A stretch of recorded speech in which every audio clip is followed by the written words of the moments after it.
We are here for the continuation of the Planning Committee meeting held on the 21st of March. I'll do the usual thing for the sake of those watching it in from outside. We'll have a quick round of introductions of those who are present. So if I can start with Mr. Guard and we go around the table. Thank you, Chairman. I'm Ben Guard, Legal Advisor for Planning Committee. Megan Tuckwell, Democratic Services Officer. Councillor Debbie Andre, Cabinet Member for Children's Services, Education and Lifelong Skills, and also Ward Member for Sandown North. Jeff Brody, Holloway Councillor for Pannon, Barton and Wales. Vanessa Churchman, Councillor for Haven, I'm saying Haven Street, Haylands and Swanmore. I'm Councillor Warren Drew. I'm the member for Ryde South East and the Vice Chair of Planning, but I'm currently sitting as the local member for the purposes of the Pennyfeathers application. I'm Paul Fuller. I'm the Cabinet Member for Planning and Enforcement. I'm also a councillor for Cowes West and Gurnard.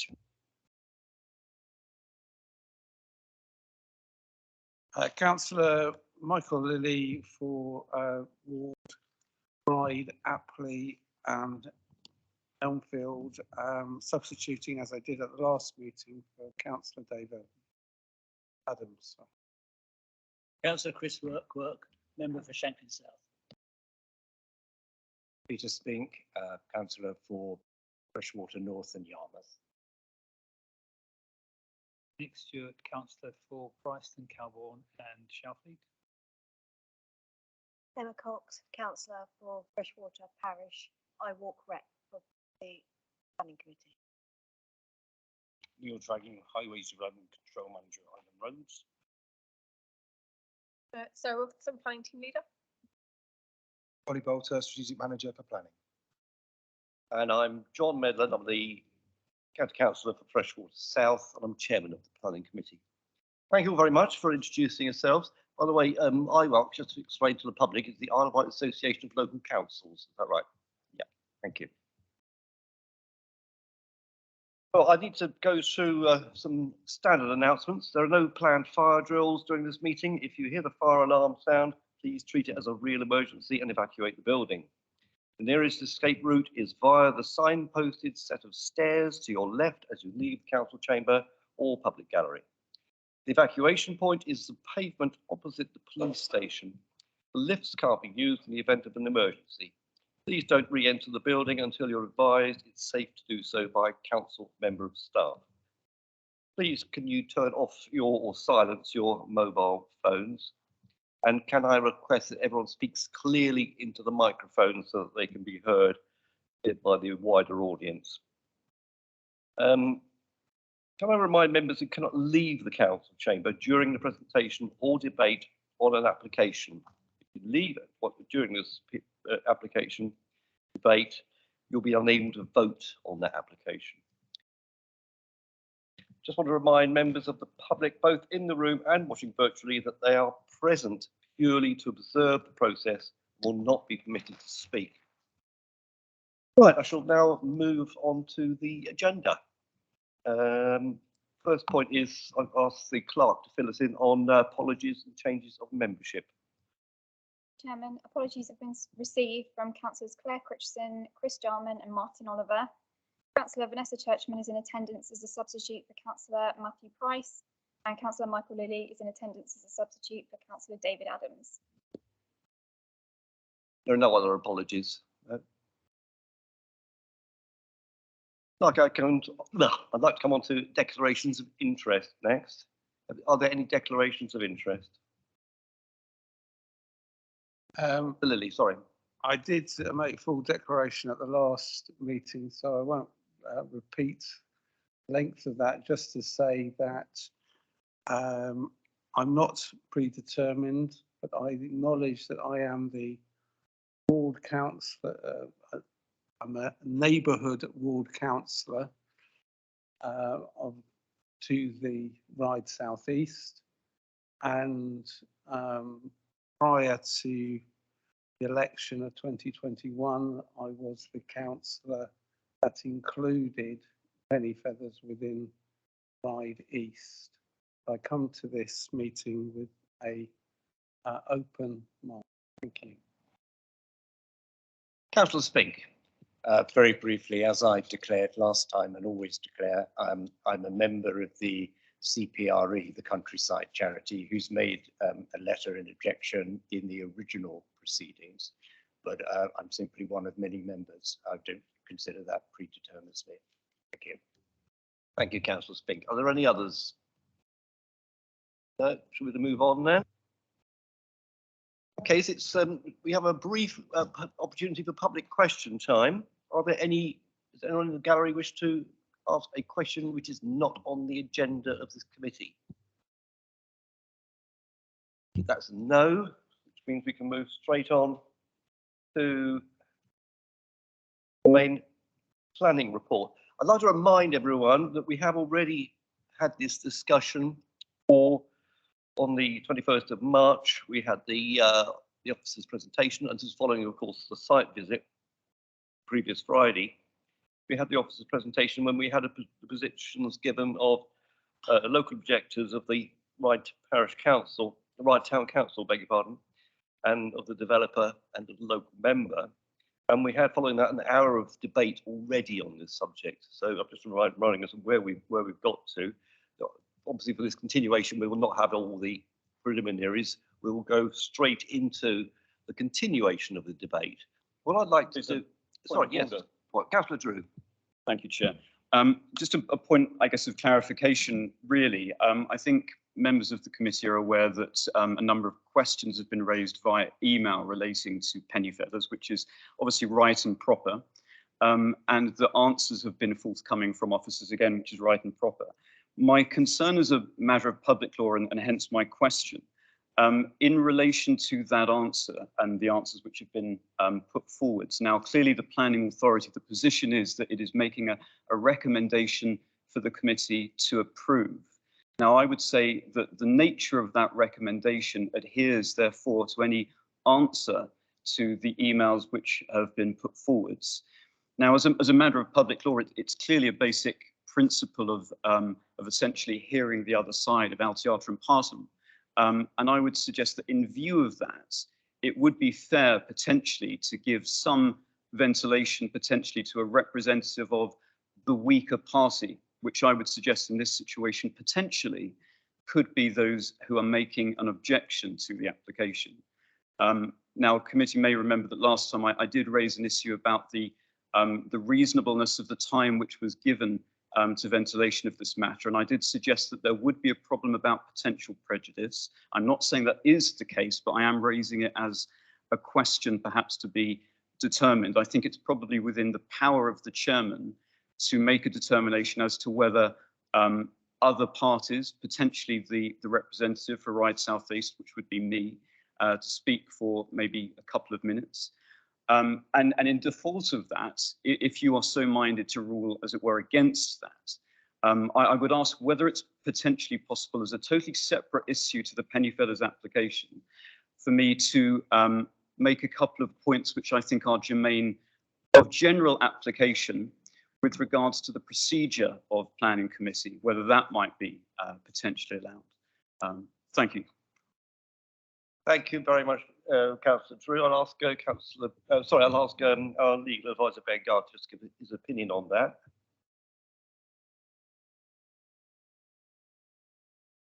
Thank you, Chairman. I've clarified with staff today that in the course of the email correspondence, no new information has been raised in those discussions.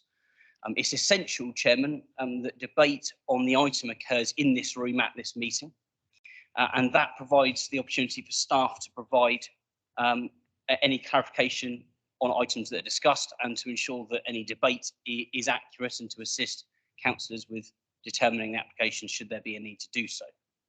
The objectors on this item have had the opportunity to present to the committee at the previous planning committee on the that's the date, thank you, Chairman, and would not ordinarily have the right to reply after they have spoken.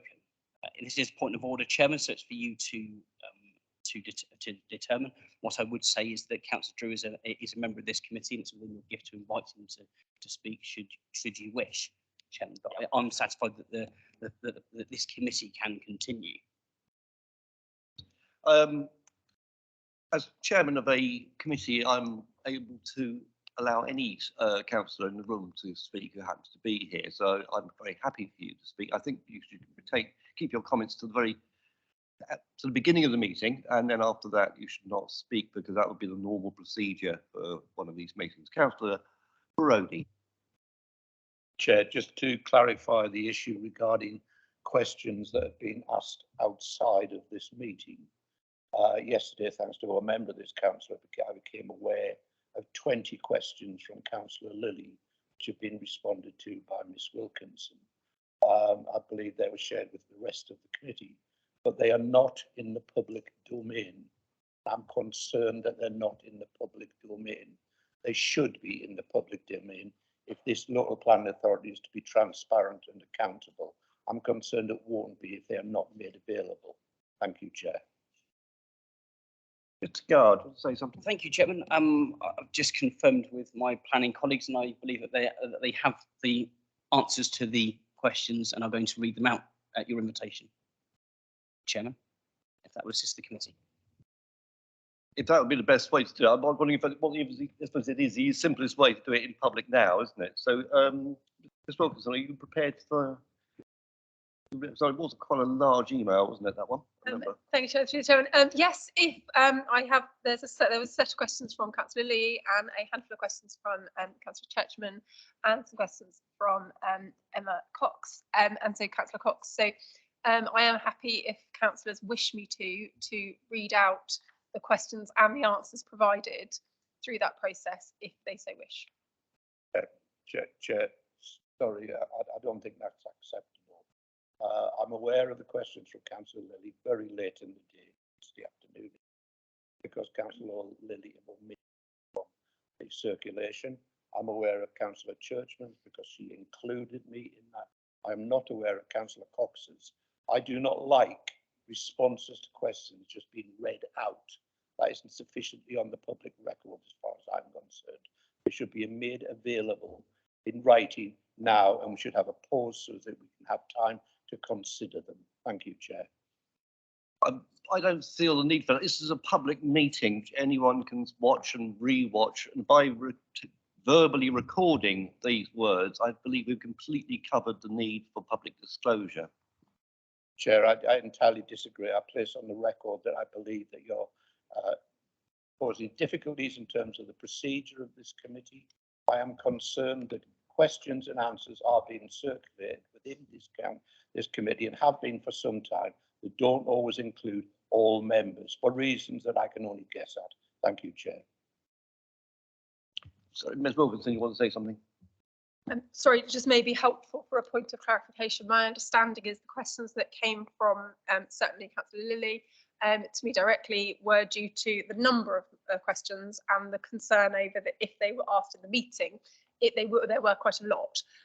Obviously, if Councillor Lilly had asked them, whether it be in this meeting or in the original meeting, the responses would have been verbal. It would have been recorded in the meeting. So if it's easier for him to ask the question and me to give a reply, then that would be the same process as it would have been if he'd have asked them in the meeting rather than by email beforehand.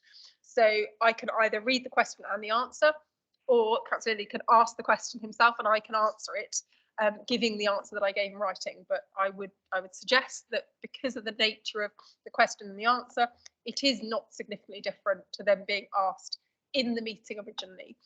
Therefore, I'm happy to read the answers that I have given, so it's on record. Councillor Brody. One of the reasons we're here today is because I expressed concern that at the previous meeting, so much of that hour was taken up with questions regarding the outline planning permission. I wanted the opportunity, I know other councillors did, to ask questions about this reserved matters issue. From my very quick reading of Councillor Lilly's extensive questions, a large number of them are also about the outline planning permission. I would suggest that you rule those out of order and we focus on what is the purpose of this meeting, dealing with the reserved matters for the Penny Feathers application, not the outline which has been approved by this committee. Thank you, Chair. Mr. Garb, sorry.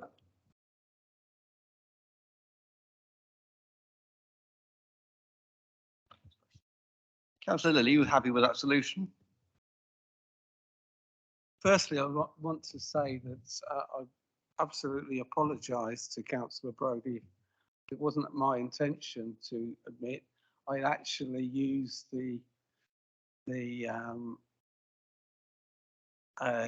emailing of a previous email. So I definitely, there was no intention. My intention, as it said in my email, was to actually be transparent. And the reason why I asked the questions was I felt that it was a way of not dominating the questions. So obviously that has backfired on that, but it wasn't my intention. On the issues, I do dispute that my questions weren't actually, they have all derived from the paper. They actually came out of the report of the officer within that, and I think therefore, the questions that I hadn't seen them related to the original application were, I think, genuine questions that I felt are relevant to the reserved matters. So I disagree on that particular basis.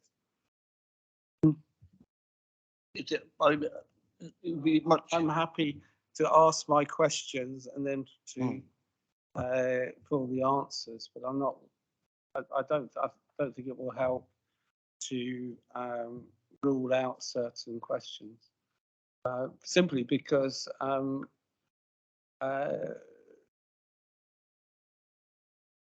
Sarah has fully answered them, and I think that they need to all be in the public domain, which I totally agree with Councillor Brodie. Councillor Churchman. Is it a feasible solution to add them as an addendum to the printed minutes, which would seem to me the quickest and most transparent way of doing it? Sounds like an excellent idea. Let me just take advice. Yes, that's agreed. Would we all agree with that? Sorry, Councillor Brodie. I entirely agree with it regarding Councillor Lilly's questions and Councillor Churchman's. Councillor Cox's I have had no sight of whatsoever. Can I also just point out that it's disturbing to me, as the longest serving member of this committee, given Councillor Price isn't here, that I seem to continually be excluded from email circulations, generally generated by the Alliance administration. Thank you very much. Councillor Cox. My questions were not specific as in what is the answer to this question. It was so that I could receive clarity, so I'd be fully prepared because I understood the questions. I hadn't been advised that I should have sent everything around to all of the other members of the committee, and I apologise. I was just seeking to make sure I understood each point. Right, are we happy with that solution then, that the correspondence is added to the report of the minutes of the meeting? Is everyone happy with that? Would we like a vote on it then? Would you like? If you're disagreeing, Councillor Brodie, I think we'll have to have a motion on it in that case, won't we?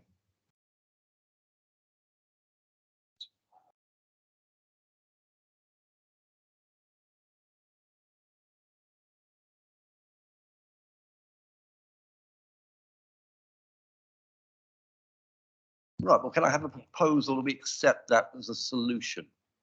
Councillor Lilly, is that your proposal? No, I actually agree. I think I also haven't received the question of Councillor Cox. So I actually think I would like those questions to be out. I think all the others were circulated.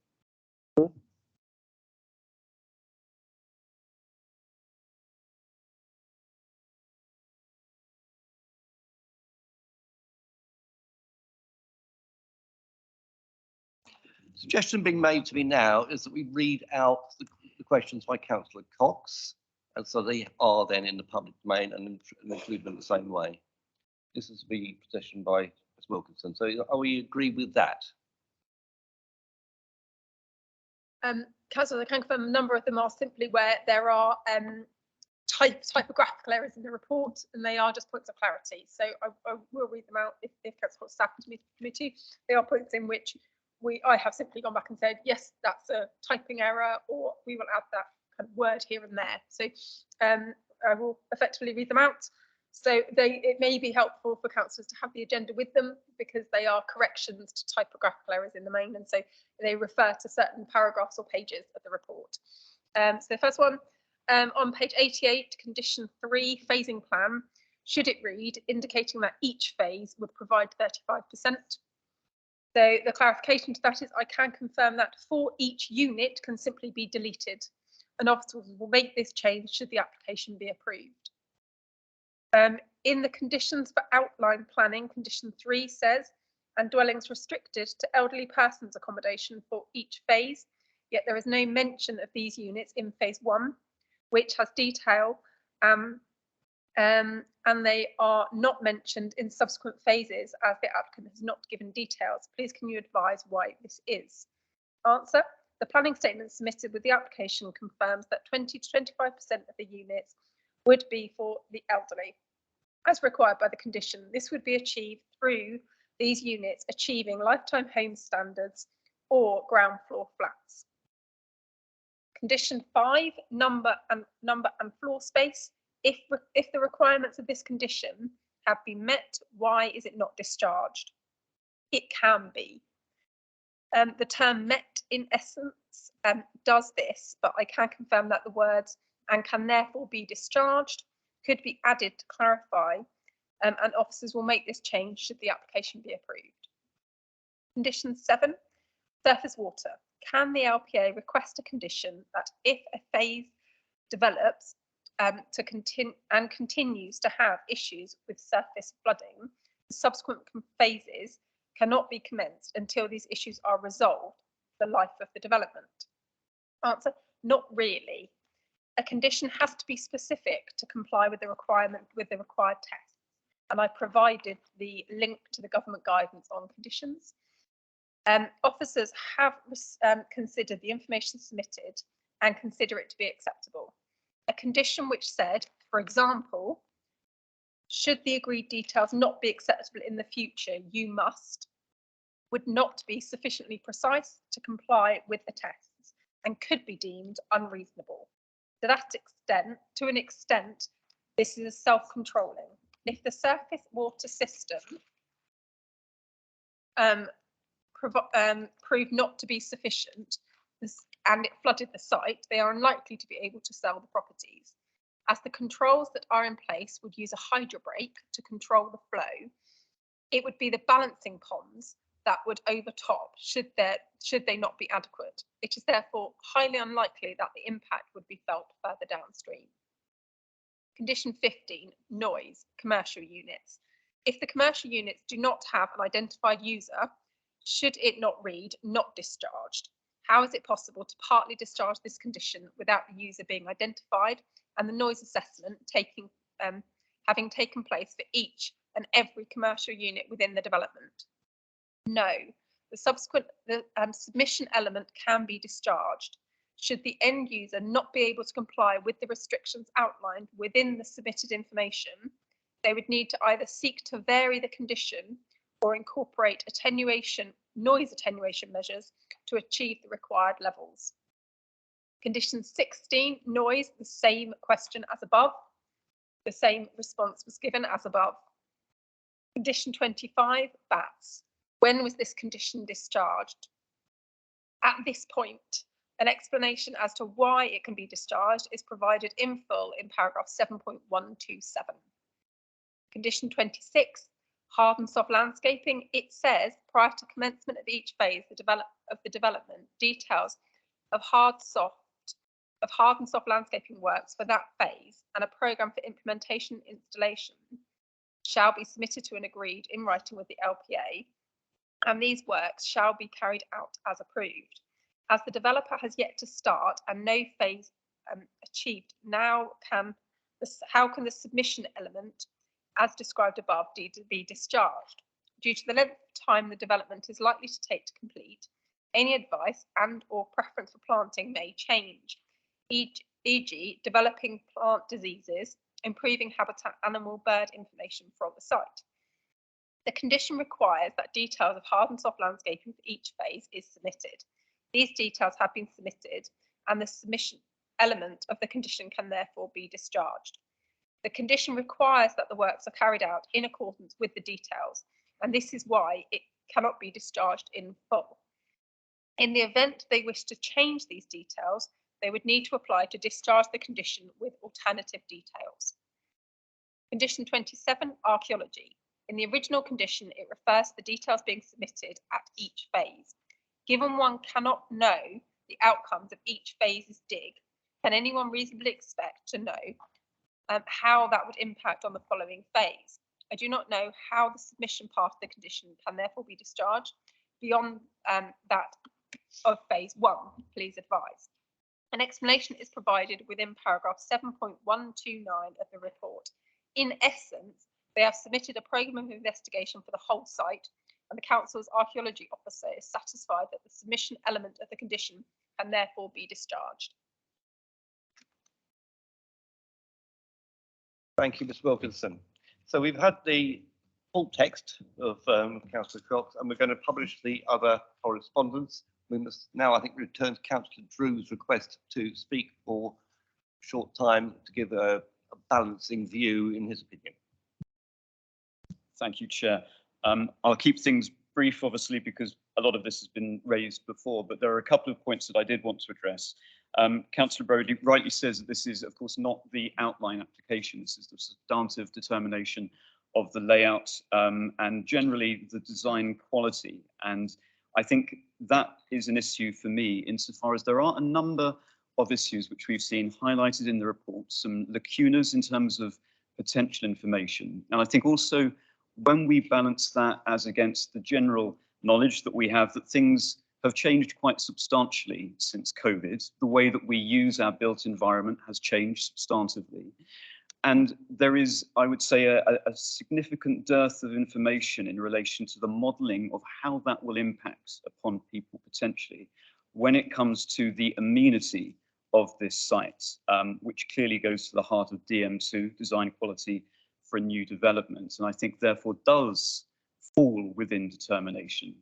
Now, there's also a question, I think, of balance. Now, a lot of the points that have been raised by the objectors and by myself are not material planning points. They are smaller issues, but they are still, I think, significant, and particularly when that goes to the heart of how these homes are going to be used. And I would simply seek to remind the committee, not that I think they need reminding, that actually this is a balancing exercise, that it is for us to weigh things up, or rather for the committee, I should say, to weigh things up and to reach determination. And I think when there are, as here, a plurality of issues, that some of those can be, as it were, transmuted from non-material to material issues. I think, as has been raised, issues regarding traffic, for example, the Westridge Junction. Now, that has not been included in phase 1. Now, I would argue that that is a mistake.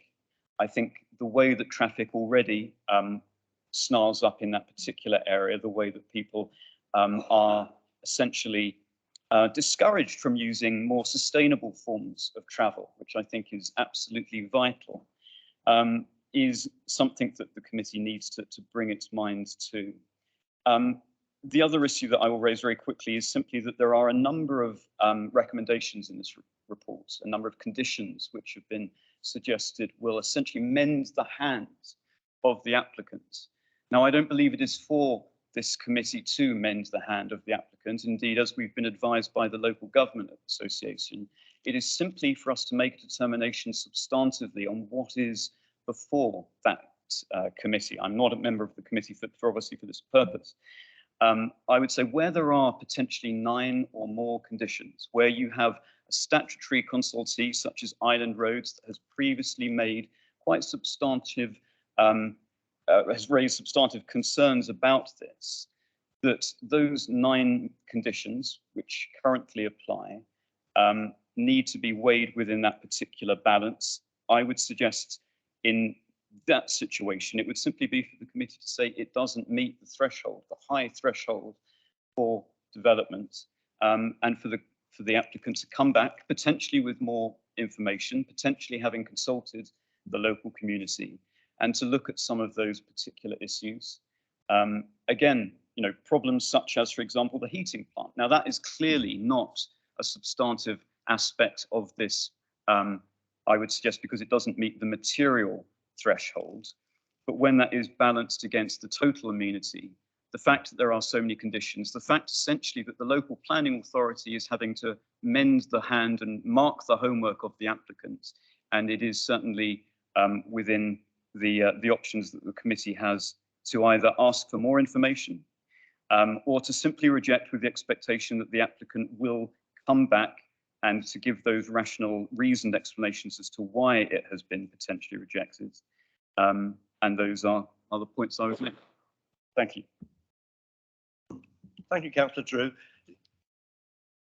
I'm just aware that we've discussed a lot of these things previously, and they do relate, in my mind, to the outline application and the debates we had many years ago. So I'm just share that with you, that it would be, I think, I don't really want to see a repetition of the debate we've already had. I would like now to ask who wishes to speak in this debate so we get a more of a balance, because last time it got a bit dominated by individuals. So who has a view they would like to put forward, or questions they would like to put forward at this stage? Councillor Quirk. I've got 2 issues with the application. This application was approved 9 years ago, has largely been delayed by the developers, not by the planning office. A bit the other way around, but mainly the developers. If they apply the same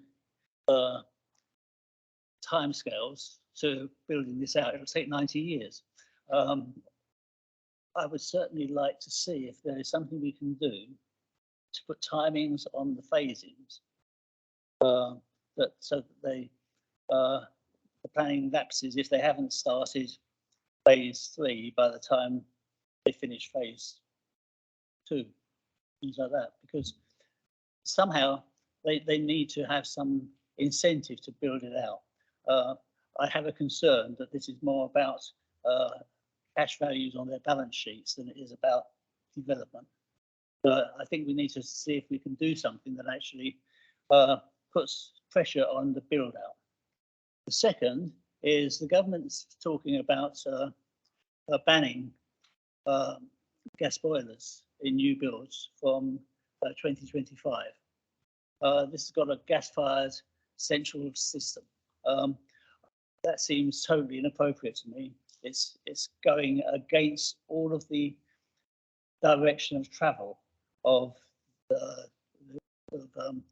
decarbonising our environment, and I think that's totally inappropriate, and that they should be looking at a green version of that, or doing it differently. You know, whether it's we recently looked at a build out where they had used heat pumps in all of the buildings. That seems much more sensible. But however it's done, it seems to me inappropriate that at this time they are looking at a gas-fired heating system for the whole estate. Thank you, Councillor Quirk. These questions have come up before, but I'd like, can I get a response on the statutory deadlines on development and on the legal position of the council in relation to the gas-fired central heating? Absolutely, thank you, Chairman. Thanks, Councillor Quirk. In terms of the timings of the phasing, it's always a challenging one.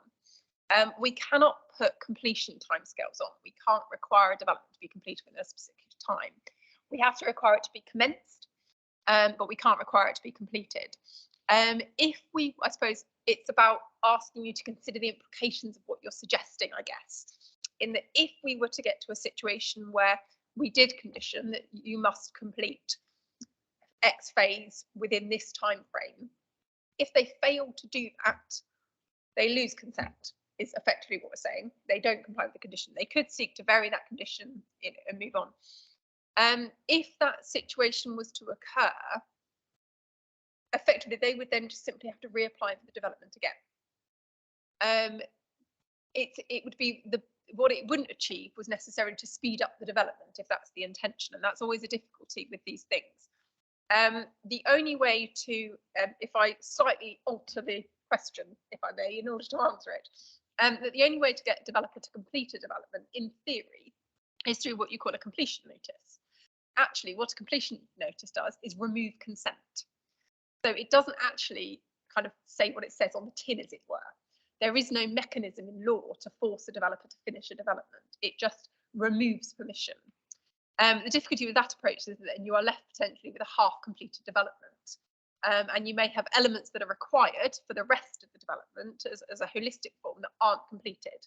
So if, for example, we said phase 1 must be completed within 3 years, and they got to 3 years and they'd built kind of, they'd put the foundations and up to kind of roof level for 30 homes, say 50 homes, you could be left then with 50 half-finished houses.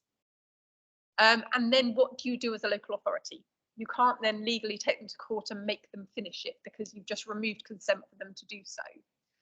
So it's a slightly challenging one, and Mr. Gard may wish to comment. I don't know, he is looking through his legal tomes, so he may come in with more information. But from an officer perspective, we would advise it's a very challenging thing to attempt to do. I'm not aware that it's been done, and that certainly it's whether, I'm not sure how reasonable it would be in putting that on as a condition in terms of the test of conditions.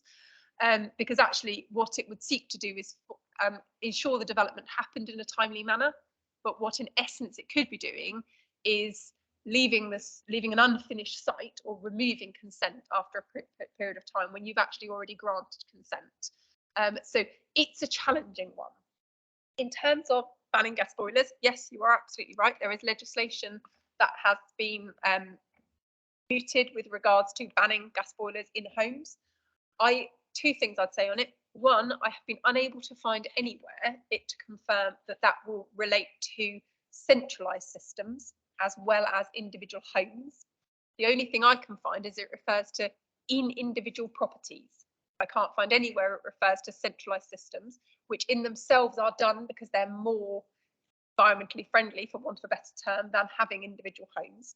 So I can't find anywhere that because the legislation isn't drafted yet, so it doesn't stipulate that as yet. So it's difficult to say. The other element is that I have done some research into it, and in essence, what that says is that for those that are centralised, they are significantly easier to make better, if that makes sense, for want of a better term. They're significantly better to make more carbon friendly, because you're changing one system and not system in every individual property. Also, with the legislation coming in, it will be from the point it comes in, no new home can use it. It is not currently in. Therefore, we cannot stop a home from having a gas-fired boiler between now and the legislation being brought in from doing it. And the outline consent as it stands approves a gas effectively in the 106, it includes the provision of a gas-fired energy centre. So it's a challenging one. What we can do, if members are minded, is to incorporate an informative on the decision to request that the developer gives serious consideration to applying to vary the nature of the energy centre or remove the energy centre and for an alternative building, in order to look at something more environmentally friendly as an approach. But I would say to actually resist it on the basis of something that in essence has already been approved would be significantly more challenging. Thanks, Chairman. Mr. Gard. Thank you, Chairman. Just one further point of clarification on Councillor Quirk's question, which I think might be of assistance to directly answer the point that you've raised. And that is that there is a statutory condition which applies to the approval of reserved matters that provides that the development to which the permission relates must be begun not later than the expiration of 2 years from the final approval of the reserved matters, or in the case of approval on different dates, the final approval of the last such matter to be approved. So there will be a statutory condition that applies, that if permission is granted, the approval of reserved matters is granted, that time limits the time within which the development can then begin.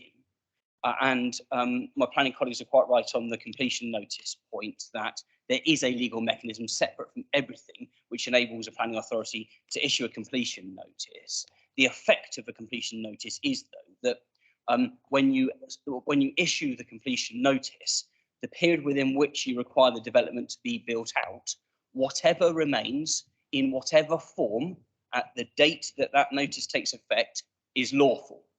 So you could, in theory, then have a part completed building that that remains lawful, but at that point, no further development can occur. So there are, as Mr. Bolter would say, tools in the armoury to deal with situations where there is slow build out of planning permissions. They are separate from everything else. But I hope that answers your question on the. Councillor Clerk.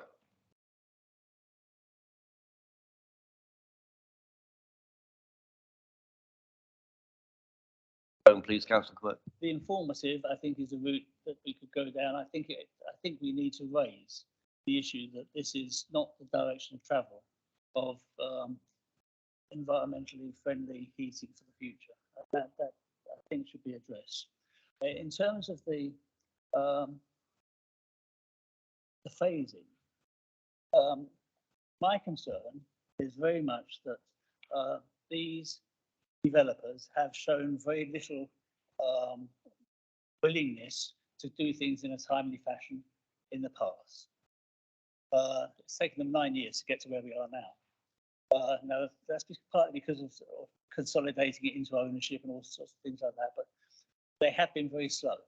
And that gives real concerns about how long build out will take. And my turning the question around the other way, not saying if you don't finish phase 1 within 3 years, you lose the planning permission for phase 1.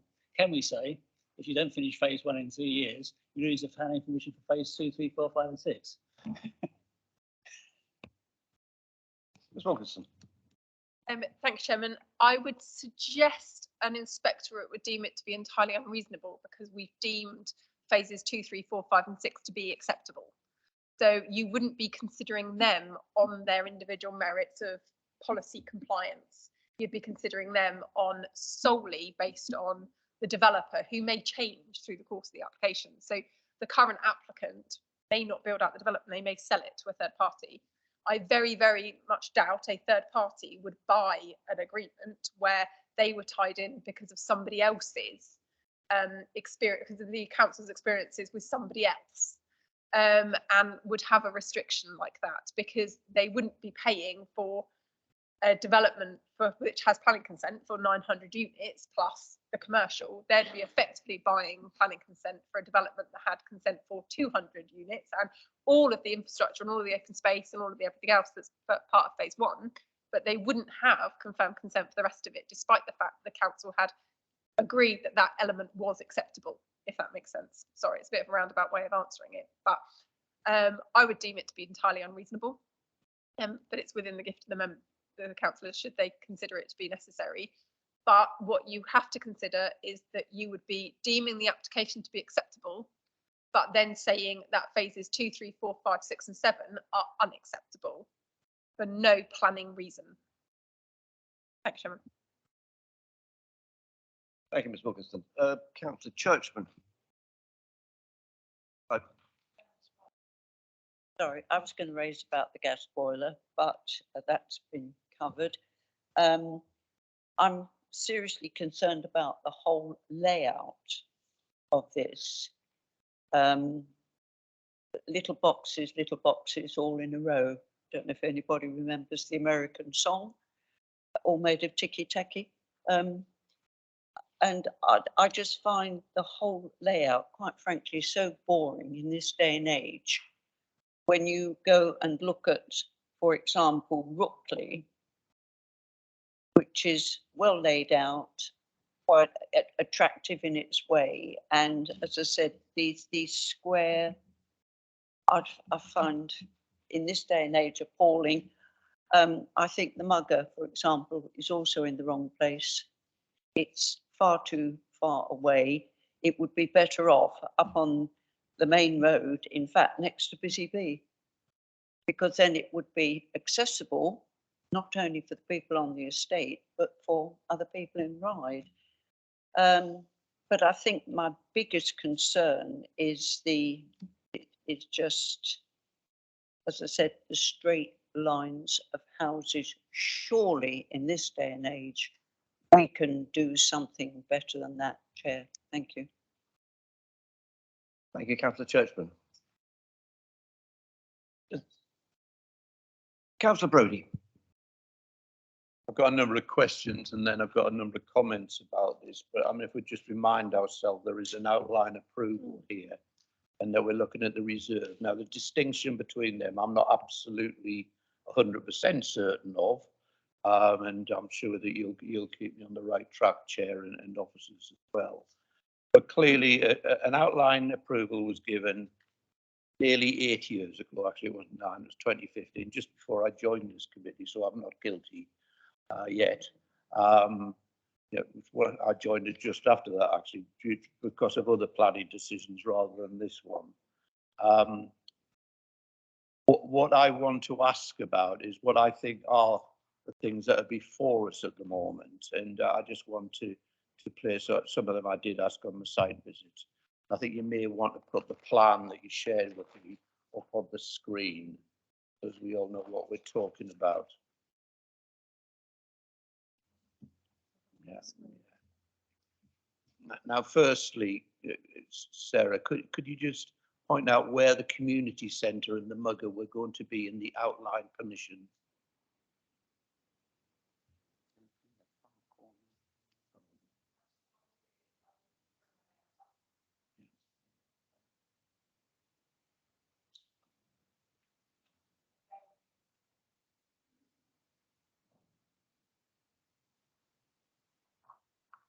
Bear with me, Councillor Brodie and Chairman. That's all right. I will bring that plan up. It may be easier due to the number to. If I could just say, while you're finding that, I'm going to raise a number of issues that I have experienced as the one councillor in the room who's dealt with a large housing development on the Isle of Wight, which is the Pan Meadows development, which is currently in its 13th year since it was approved. And there are still 10% of the development to be built. That should be finished in next year or earlier.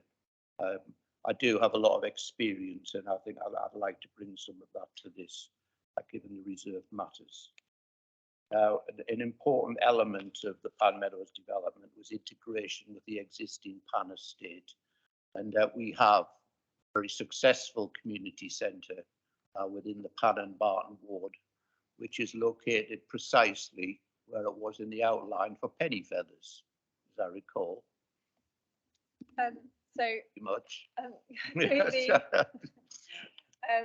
the chairman, and I'll answer to your question, Councillor Brodie. If I just put the laser pointer on, you could just show where it was. The school was shown to be here, yeah. Yellow, yeah. and the community centre was shown to be in this corner. So as part of the application, the school is shown to be here. Yeah.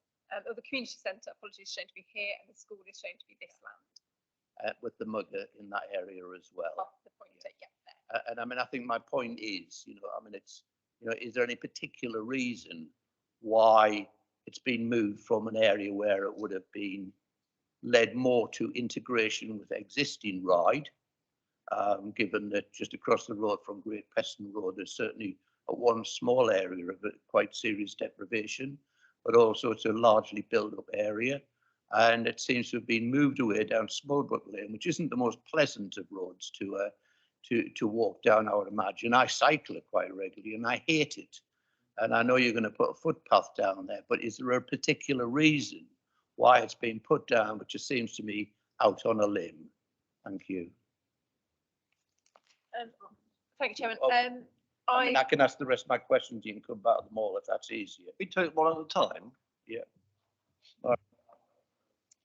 In terms of obviously I believe in public speaking, the applicant responded to this as a point and raised himself, like the decisions that they've made to move those facilities.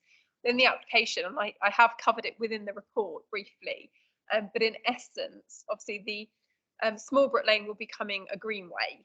So Smallbrook Lane would come into the site at this point, and the existing Smallbrook Lane would become a cycleway, footpath, kind of greenway route. So the applicant has suggested within the submission that the revised location would mean that, one, you wouldn't have to drive through the housing estate to get to it in the same way in terms of the school buildings. Also that it would be better related to that greenway. It would also have more space around it and would allow for it to associate with the Havermugger close by and the open space that then is within the area, kind of in the cursor. So all of this area, apologies, the cursor is quite temperamental, is open space. In its previous configuration, it was very much, for want of better terms, surrounded by development. So you had commercial development here, you had the CHP, the energy centre here, then housing running along here, housing here, and then housing here, and then the community centre building. By placing it down in this area where it's now shown, would mean that it would be better related and from their perspective to both the pedestrian links in terms of the greenway and then onward footpaths going along here.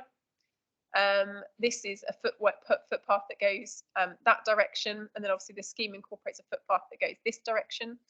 And with the submission, it's indicated that actually it's better related to those wider routes along those footpaths, away from the main roads, and it would allow for the school and the community centre to both relate better to the surrounding public open space, which could then be utilised by those facilities, rather than being kind of slightly divorced from it and surrounded by development itself, is the answer that I was given within the submission. Thank you, Ms. Augustine. And you can have another question, Councillor Brown? Yes, yeah. And my next one, you referred to not having to travel through the estate to get there. It's quite interesting that, you know, from what I can see, the highways arrangement for Smallbrook Lane is if you're travelling in an easterly direction from Smallbrook Stadium, you're going to have a roundabout which will lead you into the estate. And then you're still going to have that horrific motorist junction with Great Preston Road. And what it suggests to me is that you're going to get more and more, is it not the case that you're going to get more and more rat running through this new development at that new roundabout to get onto the Brading Road, rather than to join Great Preston Road and then having to sit at the traffic lights at Westbridge Cross to turn south towards Brading Road? Thank you, Chairman. I personally would remove the term rat running from that and say that is the intention, in essence, to take traffic off Great Preston Road and off Westridge Cross and bring it through the development directly to Brading Road. So I mean, as I think you're aware, there is a spine road through the Pan Meadows development, which everybody knows will be a rat run when it's completed. It's not properly traffic calmed, and it's been designed in the most appalling manner. Something I said at the time that the application went through. And I don't think the future residents, if there are any future residents of this development, will thank you for putting traffic through a residential area. And I think you're creating problems for the future. Third, can I move on? Thank you. Please. Cycling. I'm a cyclist, as everybody knows, and I do cycle in this area quite a lot of the time, and it's good. You probably still need a map up there. You're intending to create a cycle route from Harding Shoot in the southwest corner of the site, along the western edge of the development site. And I'm just wondering, is there any proposal, because I can't work it out from anything, to continue it beyond the railway bridge on Smallbrook Lane, along the side of the railway line into Central Ryde, There is a reasonable footpath along there that I've walked on a number of occasions. But is there no proposal to create a joint use cycle and pedestrian way from the railway bridge on Smallbrook Lane into Central Ride? I couldn't find it anywhere. There might be, but if you could respond to that, thank you. Thank you, Chairman. Thank you, Councillor Brady. I have put a plan up on the screen that shows the proposed cycle path through the site in the magenta colour. You'll see they go up to I presume the area you're referring to is oh, sorry, my pointer's gone. Is it this area here? Yeah. Yeah, so the proposal doesn't incorporate a route past this point. It comes to this point. However, I think it's covered in, bear with me, the report in paragraph 7.79, where it's at this point that the LC WIP, or the walking strategy for Ryde and Newport, does include a route that goes from that point into Ryde. So it goes from Smallbrook Lane to the Esplanade, I believe. And it is, so ultimately the development, that would be covered by the LSWIP, and then the development would then allow that route to connect onwards to Hardingshire effectively. So it would go down from there. So it doesn't provide the onward link, but it links to the LC WIP in order to ensure that there's connectivity from that route further south, further south west. Supplementary, Chair. 1 second, can I just clarify about the local cycling and walking and cycling infrastructure plan? Would it be the case that the LC WIPs are aspirational rather than likely to be delivered unless we start to get planning gain from applications like this? I would agree that they're aspirational. I would say that the LC WIP for this area does also include an aspirational route along Brading Road that the development would be providing. So again, it's set out in the same paragraph, but at the moment the LC WIP seeks a route along Brading Road.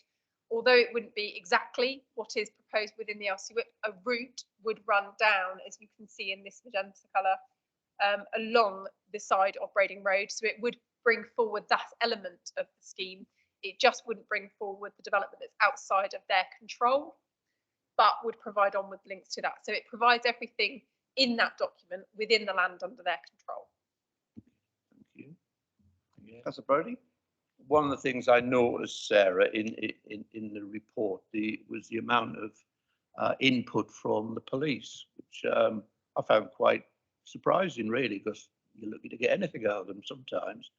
And he was quite cautious about this development, he or she, whomever, very cautious, particularly about those homes that would be in, I suppose, the southwest area of the south or nearer to the railway line.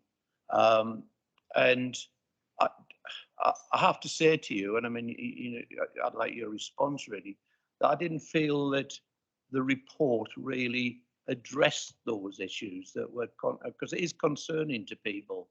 Pan Meadows has, the properties that fringe onto the country park that goes around do have some antisocial behaviour issues in that area. And I just think, and I'm going to keep saying this today, we need to learn from the Pan Meadows development. We really do. And I'm going to speak further about that later this afternoon. But we're not learning, in my view. Thank you, Chair. Thank you. Robinson. I do recall we covered this a little in the last time we considered this meeting, in terms of, I think a comment was raised that officers had disregarded those comments, and I responded to that to say we have not disregarded the comments, and it is covered within paragraph 7.100 of the report. And I think some comments were made by another councillor on the evening about the concern in terms of some of the, and I'm going to use the term overzealous for want of a better term, but fencing requirements that may be put forward by the police in terms of the height of fencing around industrial buildings and things that actually then can make an area look very urbanized when actually landscaping can achieve something just as successful. If you put a very spiky hedge, actually that could be far more effective than a very, very tall fence, because you simply, you can't get over it. And so there are different approaches. I think councillors may recall within the presentation, I highlighted areas where in the later phases, I think it's phase 5 and 6, which is around this area where Three Trees Field, where some of the comments raised by the Crime Prevention Design Advisor is that there is not sufficient natural surveillance into the open spaces. So in essence, there aren't enough houses looking over the open space. I've identified within the presentation previously and within the report that actually that's not necessarily the case in areas where it's feasible, but because of the size of the open space, that can be challenging. Because so you've got situations where actually we do have significant natural surveillance onto Three Trees Field in this area, where all of the properties to the north and south would be overlooking it to provide that level of natural surveillance. But yes, you do have areas in this part of the site and this part of the site. They're primarily designed for habitat enhancements, but also walking routes where there aren't properties that overlook those spaces. But in essence, these are areas of public open space where we are trying to increase accessibility to use it. At the moment, it's a field that has a visual presence, but you can't physically go on it. It's private land. So this is to provide recreational routes. And so officers consider it would be unreasonable to require houses in and around these to provide that level of natural surveillance. Officers don't consider that that makes these areas of open space unacceptable, because from our view, it is simply like walking through the countryside. It is a public route through the countryside, and it's not significantly different from that. So it wouldn't be deemed to be unacceptable in its layout. There are other areas of open space through the site that run down here and this large area here. And again, the concern raised by the Crime Prevention Design Advisor is that they're not sufficiently overlooked. Just by the sheer scope of them, the sheer size of them, it's very difficult. We don't want very small areas of open space. And sometimes there's a balance between layouts and kind of and how over-engineering that crime prevention, I would suggest. So officers considered, as I've outlined in the report, that the balance was about right here. That those areas of open space where you've got what we refer to as leaps and laps and neeps, so local areas of play, local equipped areas of play, those are located in areas where there is significant housing. They're in the centre of development, so that they will be well overlooked and you will have that natural surveillance. But those more open areas of publicly accessible open space for walking rather than recreation necessarily are more open and less overlooked. And that felt like the right balance. We don't want to start fencing all these areas off. Some of the other comments received by the Crime Prevention Design Advisor refer to front gardens needing to have fences or hedges, or they're needing to be front gardens, they're needing to be back gardens with high fences around them. Officers still consider there is a balance in doing that. A significant number of the units within this layout do have front gardens. They have that defendable space. Officers don't consider it necessary for those areas of defendable space to be fenced. We have a lot on the island of what we term open plan estates, which have no boundary treatments in the frontage at all, other than some people do put in small areas of hedgerow. I think in those instances, officers consider that actually to have 1 metre high fences around those areas to provide is a negative. Actually, to have them open and viewable to all and is a better approach to those spaces. And so there is a balance, and officers considered that the layout achieves that balance. Thank you, John. Okay, Chair, I've nearly finished. I would just comment that I represent 2 estates that are open plan, but I suggest you drive or walk around there and see how many people like defensible space. And planning enforcement officers won't deal with it, because I did try to deal with a couple of them when I was first elected a councillor, talking about a long time ago, 18 years ago, but I did try to deal with a couple of particularly unpleasant situations. Finally, I mean, I could have asked loads more questions, but I'm going to restrict myself here. Just one, and I will speak in general about the application later. But my final question really relates to affordable housing, and I'm an arithmetician as well. The section regarding rented affordable housing You know, it's disappointed that I'm disappointed that we're not going for my usual 80%, Chris. Yeah. But I did the calculation and it doesn't even hit 70%. It's 69%. That could be 1 or 2 homes on a development this large. And given our housing crisis, can we get that at least to 70% if this is approved? Thank you. I think I've answered questions in terms of the provisions of the original 106 before, and the difficulty is that 106 for an application sits with the outline. So the outline consent has the 106 on it. So I would suggest that horse has bolted. This is probably the easiest way to explain it, but we note your kind of displeasure with that. Thank you, Councillor Brodie. Councillor Churchman. Yes, going back to the Mugger, Smallbrook Lane, as Councillor Brodie has said, is a very bad turn to get actually into Smallbrook Lane. Now, you talk about a greenway and a cycleway. At the moment, it's a 2-lane road, and there is no way I would walk or cycle down that road because I would take my life in my hands. How on earth are people going to be able to get to that Mugger down Smallbrook Lane, even if we talk about a greenway? I'm sorry, but as a female, late at night, there is no way I would go walking down somewhere like Smallbrook Lane because I have more respect for my safety. So again, I'm saying the Mugger is in the wrong place. If you moved it next to Busy Bee, as I have suggested, it would have less effect on all the local residents because Busy Bee is next to it. There are factories opposite. Has anybody lived near a Mugger? The searchlights at night are extremely strong. You've only got to look at Sandown. You can see Sandown athletics track for miles. If you moved it to where I'm suggesting, it would be less of an eyesore and less of a nuisance to local residents because there would be far fewer of them. But to me, the most important thing of all is safety. Thank you, Chair. Thank you, Councillor Churchman. Ms. Wilkinson, you want to make a comment on Mugger? The only thing, sorry. The access. I've tried, as I've been listening, to kind of blow up this plan, and so you can see it in more clear detail, which is the one where we've got the magenta cycle routes, in order to hopefully better explain how the greenway would work. So in essence, what we've got is this is effectively what would be the greenway running along here. And so that would be that route. Obviously, pedestrians and cyclists would also have the ability to come through the estate roads should they wish to. So there is kind of accessible routes in terms of those approaches. So somebody walking or cycling wouldn't be doing it on the existing Smallbrook Lane, which would, in terms of with the traffic, it would be just for pedestrian route running along there. That would be their choice, or they could come through the development if they felt that was safer to access that Mugger in that position.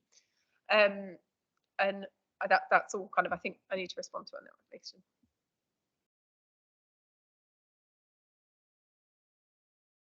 You happy with that, Councillor? Oh, hello, Councillor Andre. See your hand up. Hello, Chair. Right. A lot of the points that I was going to raise have already been mentioned. There's just a few things. I think one of the things for me here, and we've heard quite a lot of, both from Councillor Drew, who spoke so eloquently, and from officers, is balance. And what we're looking at here is all about balance, I think. We're here to consider the reserved matters, the application in front of us. So I think in terms of past history and what didn't happen and what did happen, that to me is not of my concern for what we are here to consider. I think just touching briefly on it, I know we've covered it a lot both in the previous meeting and now, but on this central gas-fired system. If this development, it has to be viable if it's going to be approved. Gas at the moment is more affordable fuel. Yes, I think it's very right and proper to raise issues of future-proofing, retrofitting, but we are where we are and we are considering this in this moment in time. So I think, do I have an issue with that? I wish it was more environmentally friendly, but it is what it is. And as I say, I think we need to be mindful of affecting viability one way or the other. I would just like to touch on the mugger. I do have to actually disagree with Councillor Churchman in that a mugger, a multi-use games area, is an area where exercise happens, where people exercise their lungs and where they are taking in, hopefully, healthy air. So to site it next to a main road or near commercial units, to me, is actually counterproductive. And it was quite clear to me, I'm also a cyclist, although probably more of a fair weather cyclist than Councillor Brodie. And it was quite clear to me that consideration has been given to sustainable travel as per the, I think it's DM17, isn't it? In terms of access to that. So I think actually, I approve of where that site is going to be. There are, I mean, as we've seen and as we've heard, there are a lot of conditions that have been applied to this. So in terms of mitigations for perhaps those elements that that might need some minor addressing to make them more acceptable, I think I would commend officers for being so thorough on that. There's a couple more things I'd just like to mention, if I may, in terms of coming back to sustainable travel. I did read from the report that there were ongoing conversations with South Western Railway, and I know at one point there is already an interchange there between the Island Line trains and the steam railway. We've seen from the layout that there is going to be a footbridge over the railway. Can you just, for my purposes, through the chair, I wasn't quite clear where that footbridge sits in relation to the actual platform for Smallbrook Junction Station. Oh dear. Thank you, Councillor Andre. I mean, I would like to just come back on Yes, one more okay, thing, we just but want to clarify on the footbridge first of just all. clarify Are that we able point. to assist with that? Through the chair, in relation to where it sits in relation to the platform, I will be entirely honest, I don't know.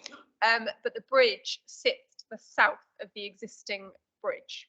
So where you've got the original hump bridge that goes over the kind of over the railway, the proposed pedestrian walkway would be directly to the south of it, immediately adjacent to the existing bridge to the south of it. So wherever that is in relation to the platform, that's where the bridge will be. Perhaps it would just help that we've had this conversation about the potential use of a suburban railway station, and unfortunately the rail operators weren't interested at the time. Hopefully, maybe in the future they would be consider that. There is actually an Isle of Wight Bus and Rail Users Group, and I think that's something that could perhaps be addressed through that in the future. But playing sort of devil's advocate here, I think once the development starts to, if we, you know, if it is given approval, if it were to go ahead, then I think the railway may look favourably if there is the demand, because, you know, that demand will then drive it. So that was one thing. And there was just one final thing. I note from the way the phases are currently structured, and I think I'm right in saying that this is indicative rather than sort of set in stone. But and I had to sort of look because of, I think I'm right in saying that the community centre and the sports facilities are combined. They're actually one building, they're not separate. So the sports facilities and the changing rooms and the community facilities are all in one. But I do note that that's not included until phase 3. So there will be 328 units by that point that are actually built before the community facility and the sports centre, according to the current phases. Thank you. Thank you. Ms Wilkinson. That's correct.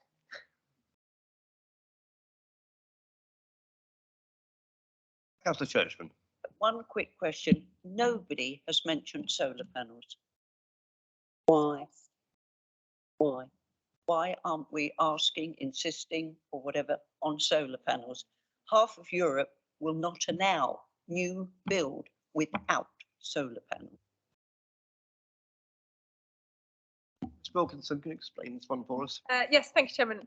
This was discussed in some length at the last time this was considered in the previous meeting for this item, when a question was asked about solar panels. And the answer I gave at the time was that officers would advise against being prescriptive in relation to certain technologies. There are other ways in which to achieve the building control or above ratings for build, for sustainable build, and it doesn't solar panels aren't necessarily the most efficient and effective way to achieve that. Significant new developments are using such things as air source heat pumps rather than solar panels in order to achieve that kind of same rating. But also, we are not prescriptive about it specifically for the very reason that we find ourselves in relation to the gas-fired boiler. And so the policy is currently prescriptive in that if you have a development of over X number of units, you must have a district heating system. That is the reason we have an energy centre with a gas-fired boiler as part of this application, because the policy is prescriptive that it has to be there. If you are prescriptive about a certain technology and then there are advances in that technology, you are potentially stuck with old technology. And therefore, by not requiring it through the planning process, but having building regulations stipulating that buildings have to reach a certain energy standard, that allows for the technology to keep up with the standards, because it's rolling as a part of building regulations rather than having to stay with the specific planning policy, which doesn't change so regularly or so easily. It is something that obviously through the island planning strategy we could look at how we achieve that if councillors considered that to be a necessary approach. But again, officers have voiced caution in doing that because of the way in which technology changes in relation to those nature of features. Thank you, Chairman. Thank you very much. Councillor Brodie. Ms Wilkinson just touched on the issue of the district housing system. And did I hear you say rightly that we have to have a district heating system on this estate? Because that's something I wanted to talk about later. Through the chair. Yeah, I think have to is obviously a difficult word to use. The current policy indicates, and I don't know this exact number, I would have to look it up off the top of my head, but it's 200 and something, 250. So developments of 250 should incorporate a district heating system. That is what it says. We have had obviously other developments that are of a greater size than that haven't, and they have justified within the submission why they do not consider it to be necessary. When this was considered at outline stage, the applicant complied with that element of that policy by providing a district heating system. And then obviously the 106 and the application then included that within the requirements of the build out programme to provide that district heating system. Chair, yeah, all I would say is that, do we know what we're doing to people? Pan Meadows again, which has been was an absolute disaster for year after year after year.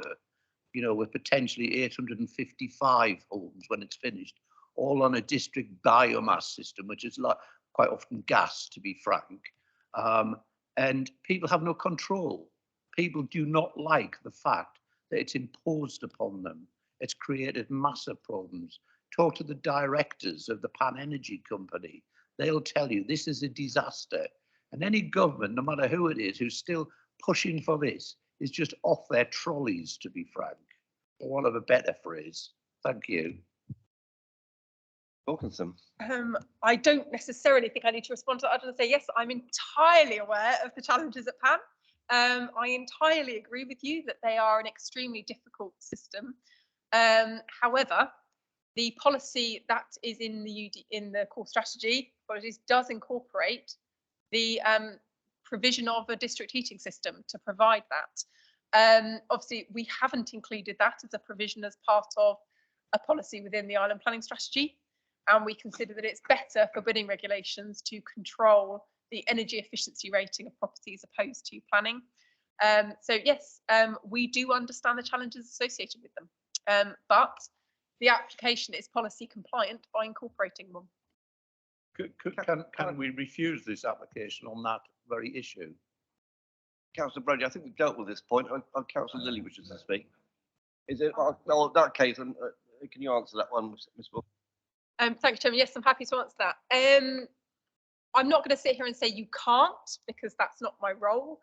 I would advise firmly against doing it, because we have a Section 106 agreement tied to the outline that requires the provision of a district heating system within the X number of units. So to refuse a reserve matters because they've incorporated it, would I suggest be perverse? But Mr. Gardner. Mr. Gard? At the risk of my colleagues kicking me under the table on this point, which is far enough away, I would just add to what Sarah Wilkinson said in terms, just to remind members that layout is before you today. So if your objection to the district heating system was its location, and I can't remember, I'm looking at colleagues, so it is in a different location to that which was indicated, or it is in the same location. Right, well, there we go. But so it is largely an academic point, but layout is before you consideration today. Thank you. Councillor Lilly. Thank you, Chair. Just got one question, well, one or two questions. In your report, page 48, 3.5, you actually have got the phases. Phase one, but you don't actually list where the central heating system or energy centre is actually. I presume it is in phase one, simply because you're building houses or residential units. It's not actually listed. You do list when the roads are actually being, but you don't actually list where the actual energy centre is being phased. I'm just going to read from the section. You've got if it goes Brading Road improvements, the Orchard, Pennyfeathers Park, the Ride, 3 Trees Field, community, commercial buildings 1, 2, 3, 4, and the energy centre.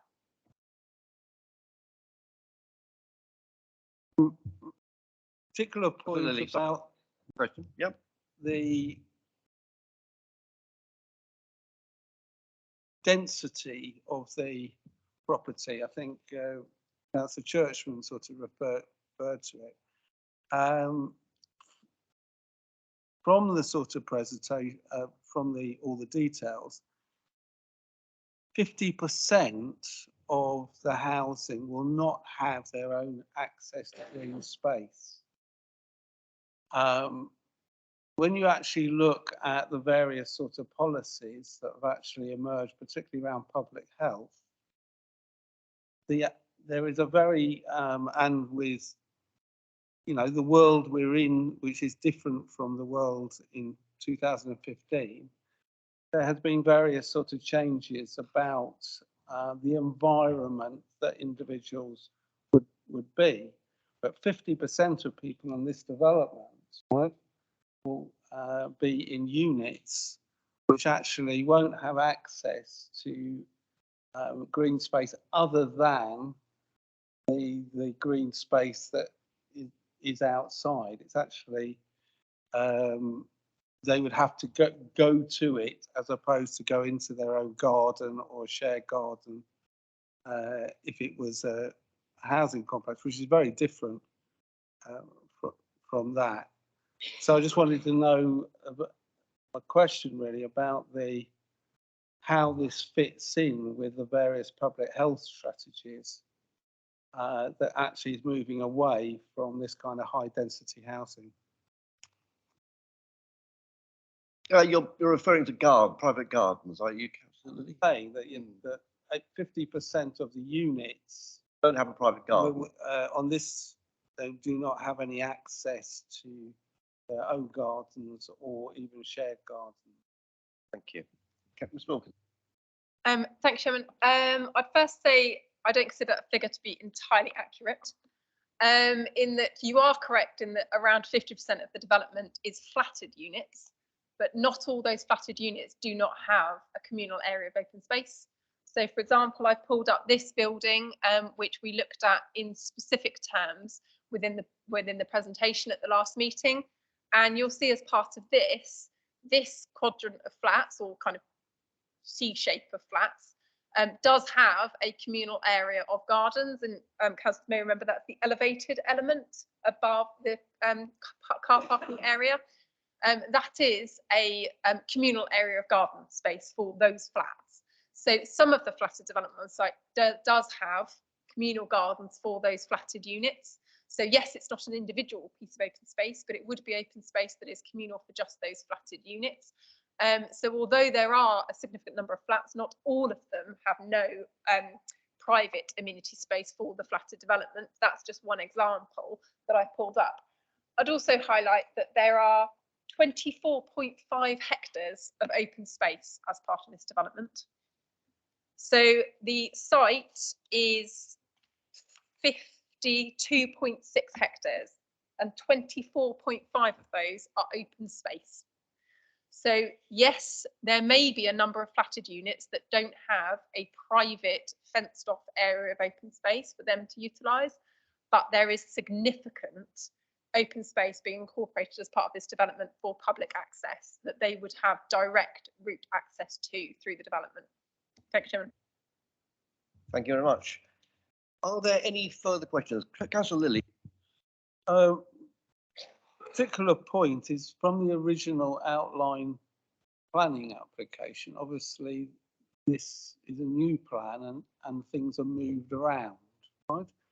And Councillor Brodie made a very important point that the community centre, which actually was originally on Westridge roundabout, did enable integration into the wider Ryde East area. It connected Bullen Village, it connected Elmfields, and also not far from Oakfield and Oak Vale. By putting it where it actually is now, actually it silos off the estate and doesn't actually integrate it into the wider community. And also the school, by moving the school, you are, if children are actually, because the idea of the school originally, again, was to integrate it into the wider community so that children from the other parts could easily walk to it, would have to walk much further to difficulty. And one of the particular remisses is because there's no sort of, which you've already answered, no public transport plan, that you would have to have buses which actually transported, because it'd be too far to walk where you're actually positioning it on the estate. So you're actually going to go against a lot of the plan, even the core strategy of people going to have to drive their children there. Whereas we're hoping to move towards a society where actually people could walk to those facilities and walk to those schools. In fact, you've got the NPPF 2019 and 21, section 9, when I talk about that there needs to be opportunities to promote walk, cycling and public transport use are identified and pursued, which is not in this case at all.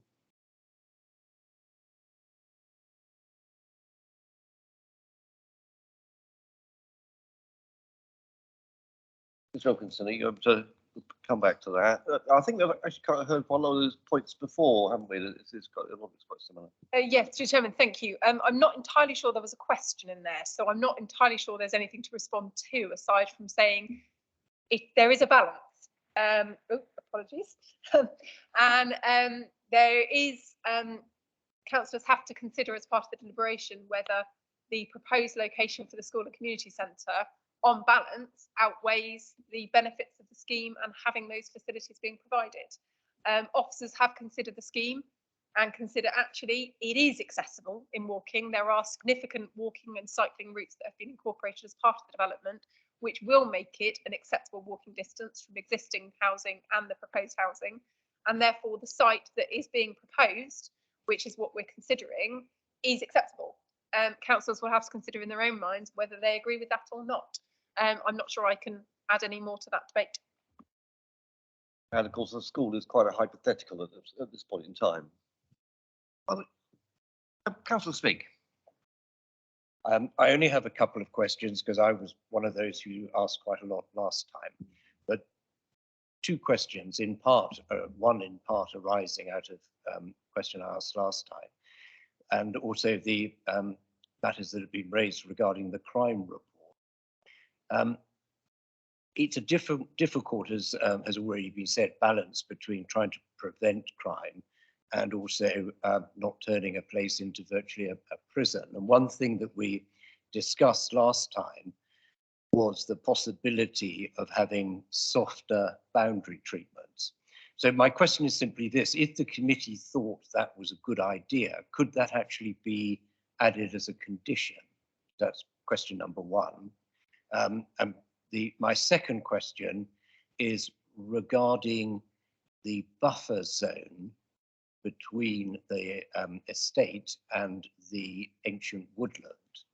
The Woodland Trust have objected on the basis that they say, for reasons set out in their statement, that the buffer zone should be 50 meters and not 15.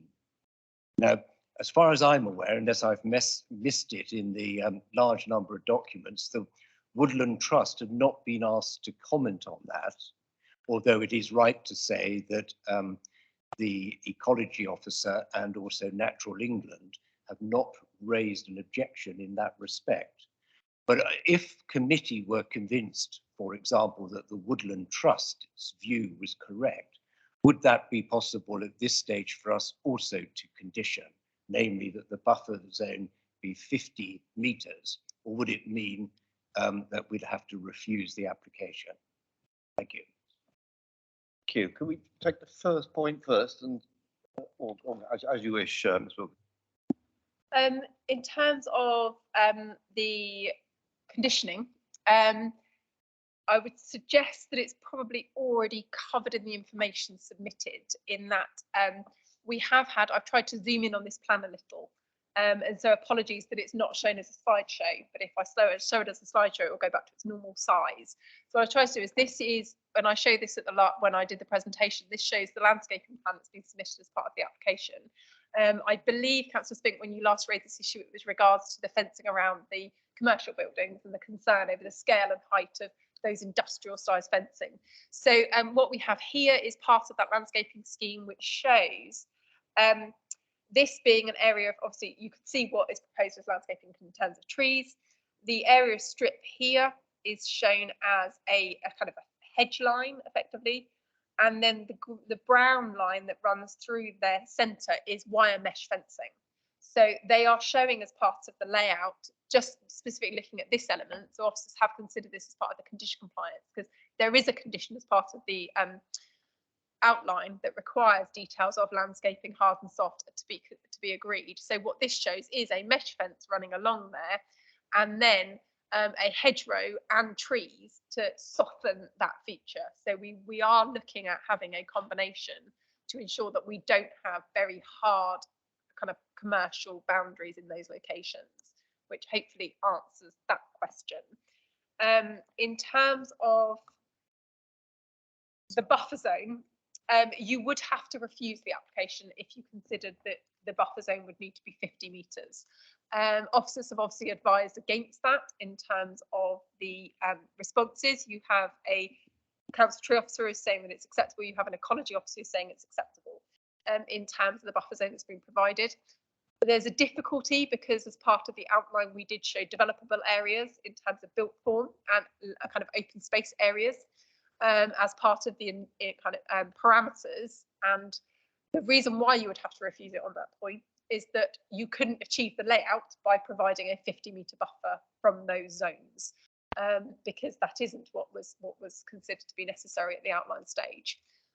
So we wouldn't be able to, we wouldn't be able to approve the current layout and achieve a 50-metre buffer if that was considered to be a reasonable requirement based on the reason for having an increased sized buffer, which officers don't consider there's a justification for it in this instance due to the nature of development.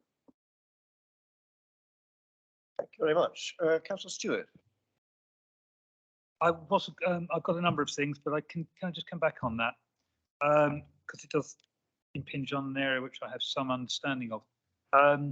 One of the reasons for having significant buffer zones beside woodland is, of course, that you need an ecosystem set up.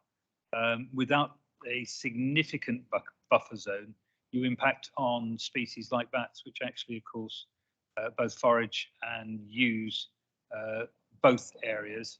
And that's also true of a number of other wildlife. And in terms of the ecology of the vegetation, again, you need a significant buffer zone. It's worth considering whether the balance is appropriate with 15 metres. My personal opinion, and it's a personal opinion, is that 15 metres is not substantial enough.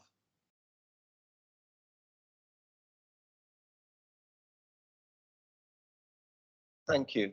Are there any further questions before we get into debate? Take that's no. In that case, would anyone like to open a kind of make a position statement? I'm not quite sure how we go from here, but in terms of how we'd like to propose how we go in this debate. Councillor Brodie. Chair, I'm prepared to make a proposal and I'll explain why. I'd like to propose that we refuse this application on the layout grounds that I will outline, and I guess we can probably add to them. And I don't do this easily, because in principle, I have no problem with the development of this site, Pennyfeather site. In principle, I have no problem whatsoever. We need homes on the Isle of Wight. We need particularly affordable homes on the Isle of Wight. But I think this is a majorly missed opportunity to learn from the Pan Meadows development. And there are elements of it I can't mention as part of the refusal, such as the district heating system, because as Sarah said earlier, that horse is bolted, or the government insists on it, and it's going to end it. And as I said right at the beginning, I'm not guilty for the outline approval because I wasn't on this committee. But I do think there are major issues regarding the layout of this application, in primarily the location of the school and the community centre in the Mugger. I expressed concern about that on the site visit. I've expressed concern about that today, and other councillors have done exactly the same.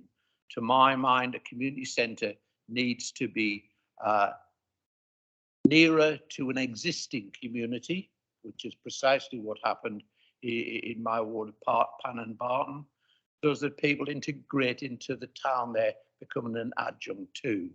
Sticking them halfway down Smallbrook Lane is treating them as if somebody something special, not special, somebody distinct, you know, almost a form of apartheid, which is probably too strong a word, but certainly I think it's entirely the wrong place. I'm also concerned, as I outlined earlier on, that, you know, we're increasingly hearing word regarding these LC whips, local cycling and walking infrastructure plans, which I think are fantasy land, because unless we actually get something from applications like this, but again, that horse is already bolted, and I do think that's disappointing. Councillor Churchman relates to, you know, little boxes, etc. I'm afraid, Vanessa, that's the way these estates are, and in Pan Meadows is exactly the same. Cheap homes will be little boxes, little cheap homes, whether they're affordable to rent or whether people to get on the housing ladder. That's what they're going to be. But there are elements of this I find bizarre, to be honest. There's the U building, the C building. Yeah, I don't know if anybody here in this room has similar televisual habits as I have, but there's a series called Gomorrah, which is based on the Neapolitan mafia, which has an estate called Secondogliano, which has housing like this, and it's a centre of drug activity, etc., with underground car parks. I used to live on an estate in London, which is now knocked down, where the underground car parks were places nobody in their right mind who was law-abiding would ever go. To build places with underground car parks on the Isle of Wight, I think it's an absolute disaster, frankly. I don't know which architect he thought that one up, but he's clearly not a person that I would have much in common with. I won't say much more than that at the moment. The district housing is not something I could ever support, but it's too late on that now. But I do think that you're creating with this sort of development, with the sort of layout it's got, major problems and possibly major social problems for the future. A better job can be done by the developer. I will support an application on this site for up to 900 homes if it's a good application. This is not a good application in terms of the reserved matters, and I thought there'll be a seconder. Thank you, Chair. Councillor Churchman. I second Councillor Brodie's motion. I would add one other point. The Victorians nearly always built their houses, if I'm correct, east to west, so they got the sun in the morning and the sun in the afternoon. If you look at most of this lot, they're north-south. Thank you. Councillor Spink. I would support Councillor Brodie's motion if he would consider adding the requirement of a 50-metre buffer zone with the woodland, the ancient woodland. Chair, I wouldn't do that because that would be against the advice of the experts. Thank you.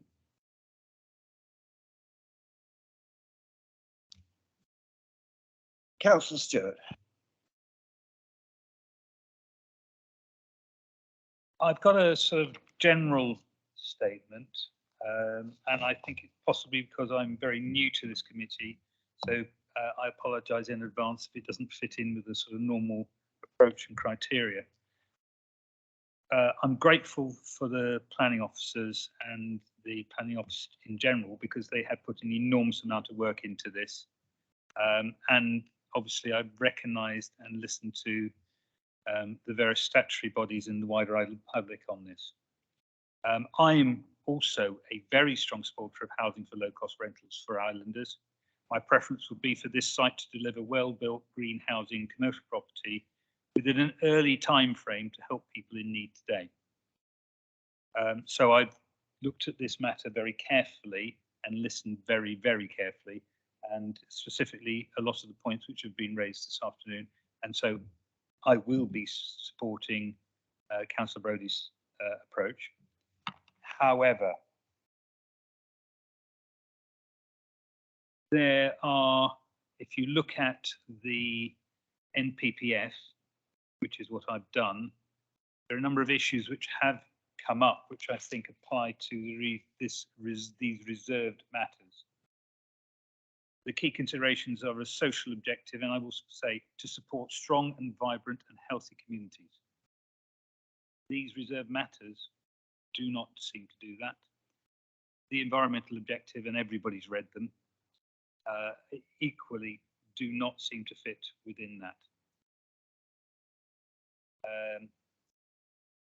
I could go into this in some detail.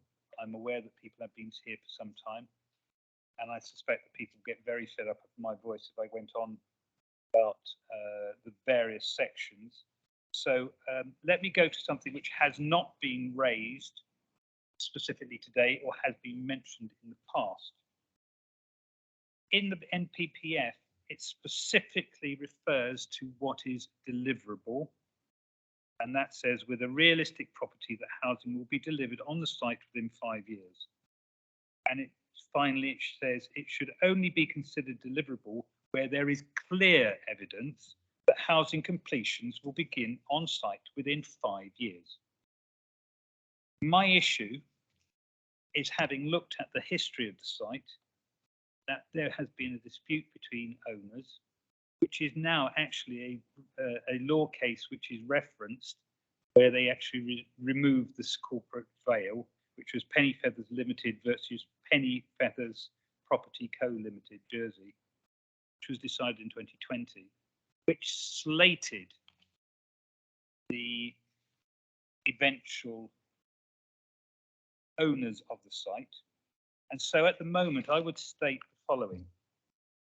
It is not possible to establish whether or not the developers, and at that time it was Beaudry and Atwell, are still involved, where they are deemed to be in deliberate breach of their fiduciary duties to a limited company. It is not possible to establish the beneficial owner of this site, who, if overseas, should be registered as an overseas beneficial owner of UK property. It is impossible to establish if there are sufficient resources available to develop this site. It appears that no major, and this is what it appears, there is no major housing company involved in the development or in seeking planning permission. And it is a supposition on my part. We can't be sure, and it has been referred to by Councillor Churchman. Thank you. We cannot be sure if this development is a plan for housing action, a plan for a land bank, or a land grab for onward sale.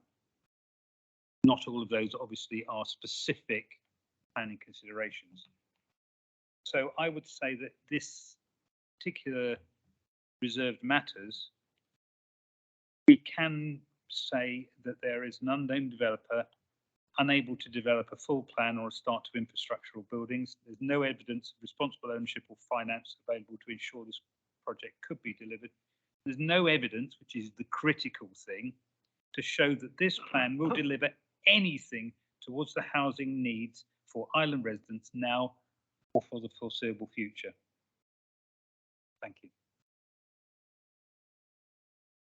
Okay, we've had a proposal, seconded, we've had a suggestion to change the proposal, but that was being rejected by the proposer. And Councillor Lilly, you wish to speak.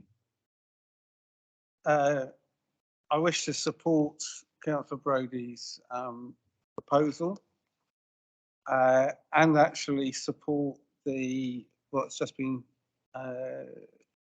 what's said by Councillor Brodie and actually by Councillor Stewart within this.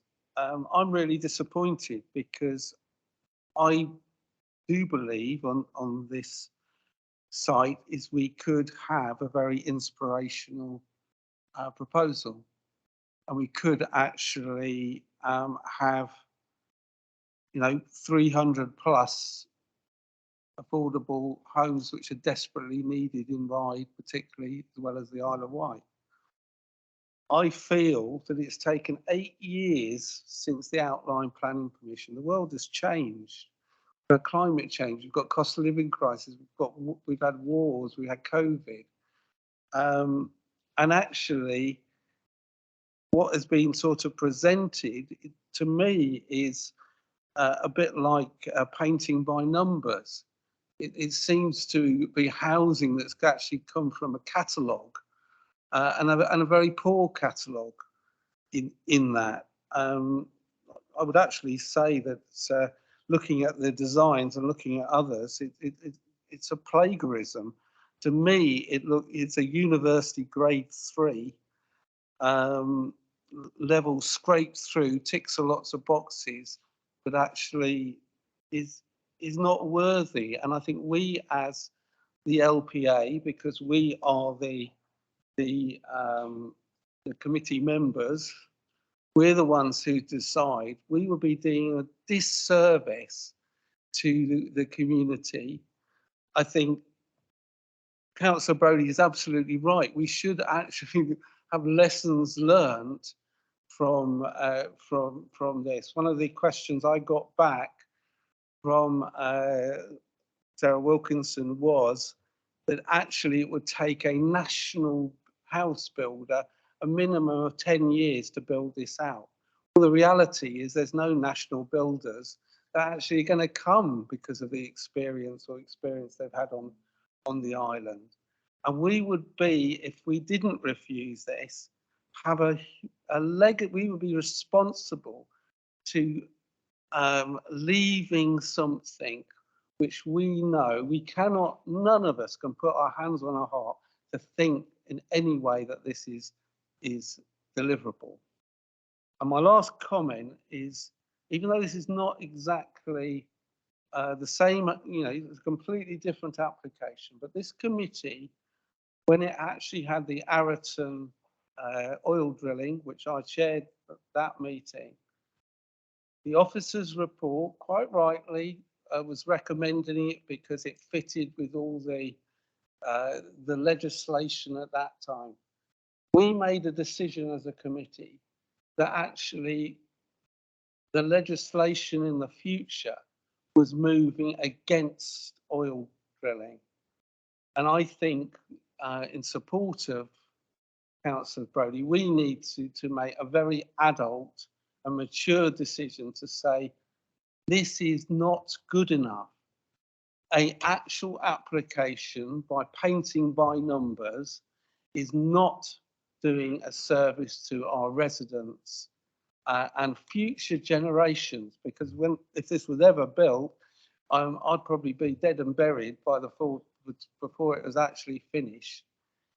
And I think we need to be strong enough, the same as we did in Arraton, and actually said, no, this is not good enough, and we refuse it. Thank you. Thank you, Councillor Lilly. Councillor Andre. Thank you, Chair. I'll refer back to my earlier comment that I think this is all about balance. I do, however, have, I'd like to introduce a note of caution here, and I would like to ask through the Chair of Officers, if we are so minded to refuse going against the officer's recommendation, it's my understanding that the developer could appeal, and if they are successful, we would lose the new homes bonus that is attached to this application. Again, as I say, it's a matter of balance. I'm not an architect, but I went on the site visit. I've looked at the detailed plans. I've looked at the mix of tenure of the properties proposed. And as I've said, it's not for me to judge whether or not they are likely to be delivered, although I think viability, as I've mentioned, is a consideration. So I cannot support refusing an application for reserved matters that will deliver, if approved, that it has the potential, shall we say, to deliver 904 homes for those 2,500 families that are on our housing register. So I cannot support refusal. So I will not be supporting the motion put forward by Councillor Brodie, but I do accept that the comments that are made by colleagues and that it is a matter of balance. But on this occasion, for the reasons I've outlined and the fact of the potential to appeal and the loss of the new homes bonus, I cannot support refusal. Thank you, Councillor Andre. I was going to actually ask the same thing of the officers, because a lot of the things I'm hearing are not what I would consider material considerations for this application. And I do not want us to get ourselves into a very nasty pickle by getting too concentrating too much on subjects which actually we don't really have jurisdiction over this afternoon. Councillor Quirk. Just a point of fact, you only get new homes bonus if the homes are built. How much confidence do people have this development will actually be built out within my lifetime?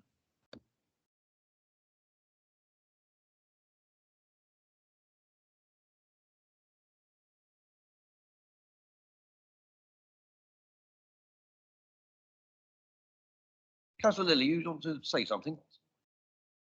I just wanted to come on other colleagues' comments, and particularly to apply to my colleague, Councillor Andre. The reality is it was very clearly said in answer to one of my questions, is that this council does not know who the developer is. We have no knowledge. And actually, when I've spoken to people like the owners of Westridge Garage, they don't know, and they have no intention of selling. It is a complete mystery. On other developments, we normally know who the developer is. We often know who the house builder is. We know, for instance, in the core strategy, it clearly says in this is the 2012 one, that there needed to be an affordable housing provider that has working with the developer and actually discusses with our housing enabling officer. This probably has been changed, or this post has been changed. That has not happened in this development. It's the one development on this island where there has not been any work with the community. There hasn't been any kind of communication with things like affordable housing providers, housing associations, which are quite substantial in that particular geographic area. There has not been one conversation with Southern Housing or Sovereign Housing that actually will be right next to this site. Over the 8 years, all we know is of one individual who's a retired planning agent who is continually putting this forward, which is basically a pension pot kind of thing by trying to keep it alive. I think I'm Avoid any happy. personal comments, please, That it Councillor goes to the planning inspector, and actually we put up a case about this because this is totally against what the Secretary of State is trying to do through the Levelling Up Act, which is actually stop this kind of land banking, because that's all it is land banking. Ms. Wilkinson. Thank you, Chairman. I just wish to advise caution to all councillors in relation to this issue that appears to be the matter of debate at the moment, on the basis that planning permission runs with the land. So if we grant consent today, we grant it for the land use. We are not granting it for an individual. So the individual could change tomorrow and it would not alter the planning consent. Deliverability is a consideration. Deliverability is a consideration in relation to proving a 5-year land supply. When we have to consider our 5-year land supply in relation to consented schemes, we have to consider the likelihood of them being deliverable and the timeframes within which they would be deliverable. This has outlined consent. The principle of the development has been accepted. We have approved the development. A reserve matters application is in essence condition compliance to the condition that requires a reserve matters application to be submitted. The outline, the outline application has been approved. The consent runs with the land, which could change tomorrow. So putting the deliverability of the site in terms of the 5-year land supply has not been taken into consideration because it's an outline consent and we cannot consider outline consents in relation to our 5-year land supply. So if consent was granted, we would then have to look at what point that first unit would come on stream in order to demonstrate we did or didn't have a 5-year land supply for those purposes. But I would raise caution to councillors to put too much weight on the developer or that element of the scheme or the applicant on the basis that consent will run with the land and not an individual section. Thank you. It's useful. Churchman. I too am seriously concerned about the provenance, if that's the correct word, of the landowners. We know we have an enormous problem now with Norris Castle. I know Councillor Love really does lose sleep over Norris Castle.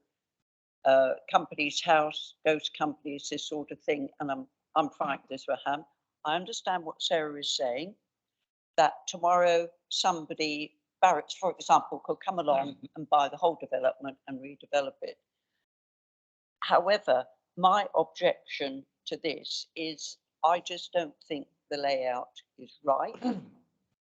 I've raised my objections. I do understand Councillor Spink's comment about the 50-metre boundary. You only have to go out your back door and a blackbird, which is sort of 20 yards away, or a rabbit or a squirrel where I live, will vanish immediately. So 15 metres is actually, I won't swear, but it's nothing. I understand what Councillor Brodie says. He's not prepared to accept that amendment, but I understand your point. So I will vote against this on the basis that I think the layout, quite frankly, appalling. And as Councillor Stewart said, it doesn't even warrant an architectural third grade thing. Quite frankly, I could do better. Thank you, Chair. Thank you, Councillor Churchman. Councillor Brodie, and then I'd like to suggest a solution. Yeah, Chair, yes, and I think we could move to the more on my proposal shortly, which has been seconded. However, I would stress that I propose refusal on the issues of layout. I haven't mentioned anything to do with the ownership. I haven't mentioned anything else that's been. I haven't accepted Councillor Spink's suggested addition, because I think it would be unwise to do so given the experts' commentaries within the report that's being put before us. So I think we need to take that into account. The issue of the ownership, though, is something that any man or woman in the street will no doubt have at the back of their minds. Is this deliverable? Are you really going to lose a no homes bonus, Dr. Councillor Andre? You know, given that this company is seems to be a ghost organisation. I mean, I can think of other applications on the Isle of Wight, which, if they get approval, they will start building tomorrow. Not on this one. This one, it's purely and simply about the layout. I have probably, in my usual way, I haven't expressed precisely the terms as eloquently as planning officers would like it, but I'm sure we can polish that up to some extent. You know, you understand why I have concerns. It's primarily about some of the layout of the housing, about the positioning of the community centre, Mugger and school. I have concerns about it's something we probably can't address, the continuation of cycle routes from the site, etc. I think there's enough there to fasten on to. If anybody's got anything else that's defendable, please lob them in. But otherwise, Chair, I suggest we move. Hang on. Thank you very much. Obviously, it would be a report. Can I ask for two comments from our colleagues here in relation to the new homes bonus that's been mentioned, and also some wording that is felt to be legally correct because I'm a bit concerned about the fact we can be in troubled ground here. Thank you. Can I pass over to Sarah, to Ms. Wilkinson, please? Thank you, Chairman. Thank you, Councillor Brodie. I'd firstly just want to come back on one point in terms of weight and materiality in relation to the new homes bonus element, because we don't want to mislead the councillors in any way, and we haven't directly answered that question. We did a lot of smiling and nodding and things. The simple answer is we can't actually confirm yes or no in this instance. What we are not entirely sure about is, because this is a reserve matters application and therefore isn't a planning application in essence, as I said, it's reserve matters. We have approved the outline consent.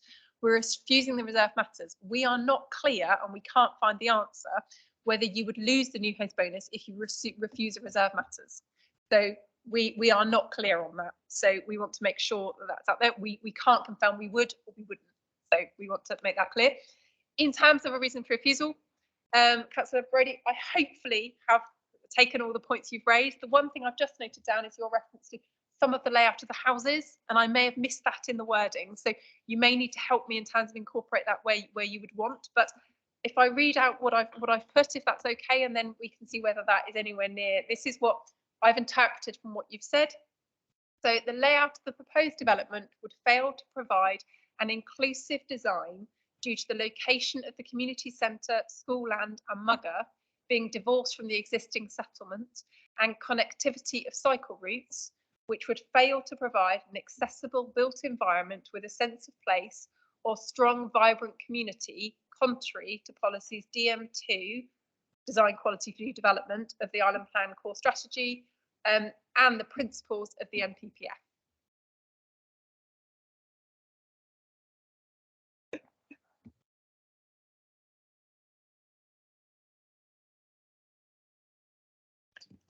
Vanessa, you're happy with that wording as a seconder?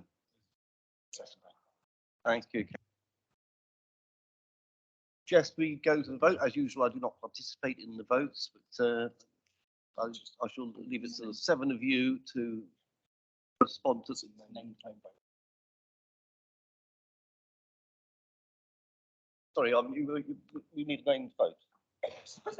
Yeah, if you can, it's a because it's named going vote. against officer's recommendation, it's going to be a named vote. And if you are voting in favour of the motion is to refuse the application for reserve matters. So you're voting in favour of refusing the application reserve matters. Chairman, and it will be a named vote. Right. For this, do I need to hand over to the clerk? Is that correct? Okay, thank you, clerk. Councillor Andre, Against. Councillor Brody, Councillor Churchman, Councillor Lilly, Councillor Quirk, For. Councillor Spink, For. Councillor Stewart, For. Edland. I abstain on votes on the planning committee. Motion's carried. 4. I beg your pardon, the motion is carried. Thank you very much. And last item on the agenda is members' question time. No written questions, but I see I have a keen Councillor Churchman.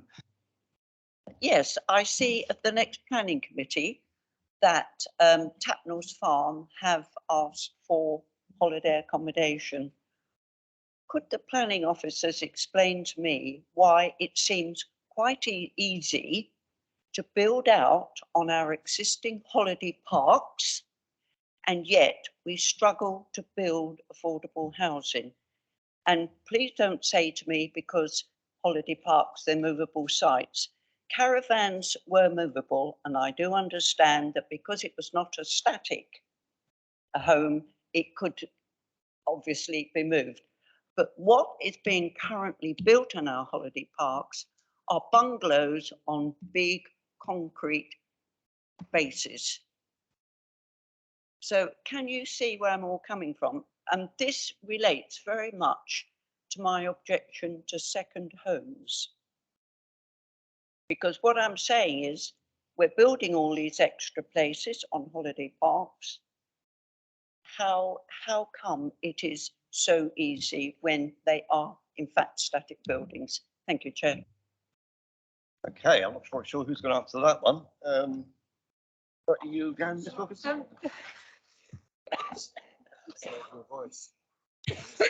Thank you, Chairman.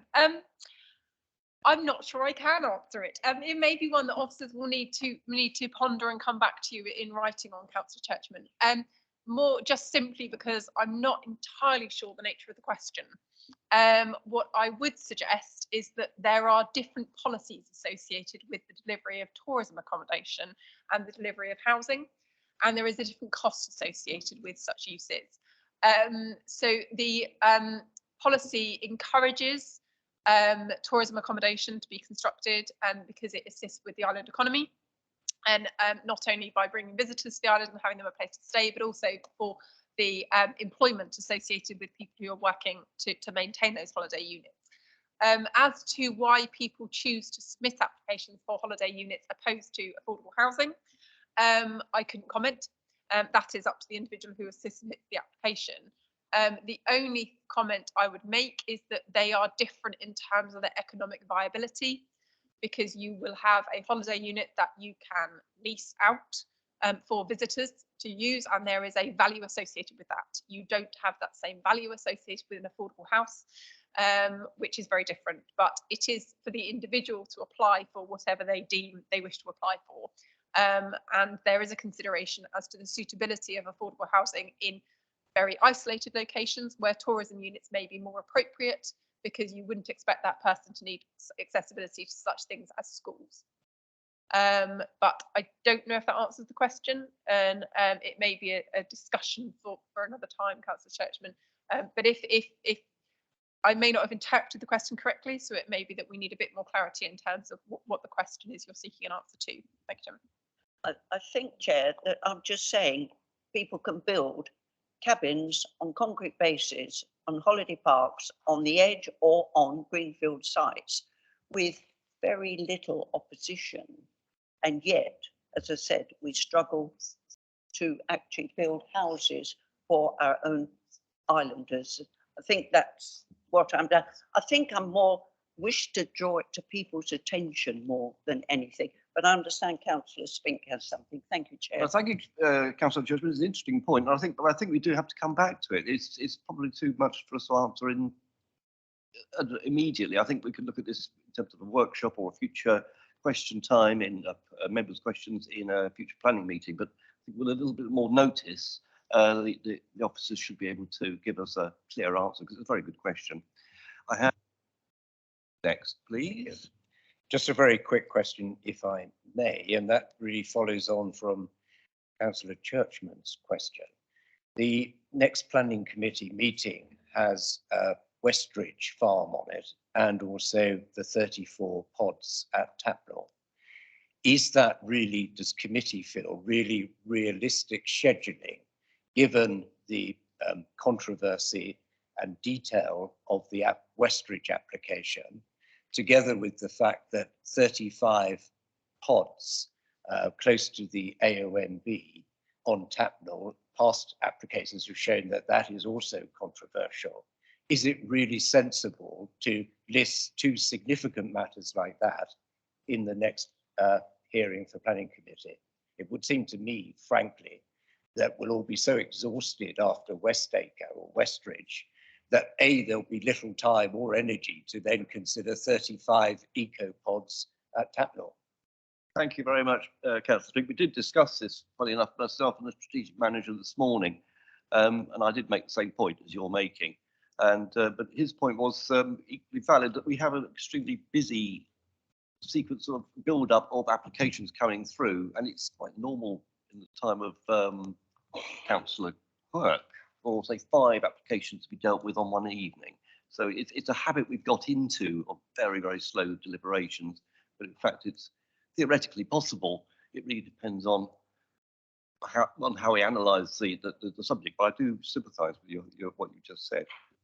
Mr. Quirk. I actually think it was foolish to have gone to the 6 weekly planning committee rather than the monthly planning committees. Better to have a monthly planning committee and cancel if you haven't got anything. But then you can, but when you get more like this, you can actually get it into sensible timescales. And I think we made a mistake in actually going to the 6 weekly meetings. I note that, Councillor. That's a good point, but we've just changed over to a 6 weekly system, which seems to have thrown a lot of our IT systems into a great deal of disarray and diaries and things like this. So at the moment, I'd like to persevere with the 6 week, because it was quite majorly disruptive to change the routine of the meeting. Was there another person who wanted to speak? It was you, wasn't there? Yeah, Councillor Sorry, Strategic Manager wants to have a quick word.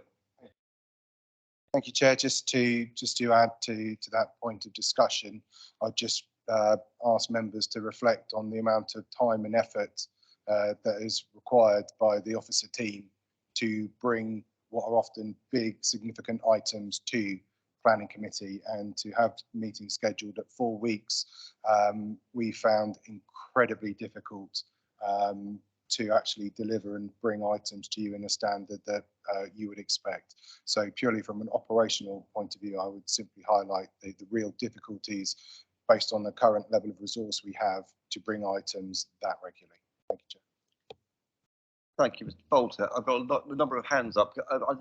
Oh, you're coming back on this one, okay. I would suggest that actually the time to put everything together is the same whether you have the meeting every 4 months. And I don't understand why not then, because what we have is an under-resourced department that is struggling.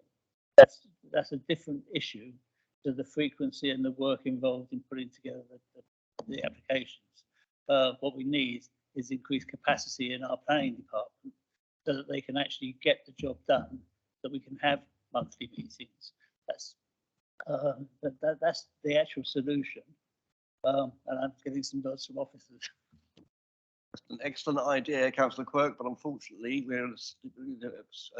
have a budget limitation problem across the authorities, you know, and we were again discussing that this morning, the difficulty of accessing resources, and particularly in funding.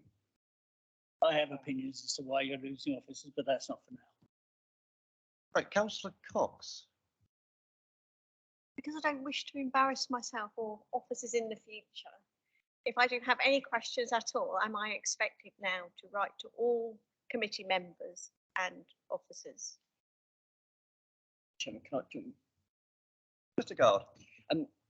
There's an opportunity to have questions when the matter is presented at committee, Councillor Cox. So you are perfectly entitled to bring your questions to committee to have the questions answered.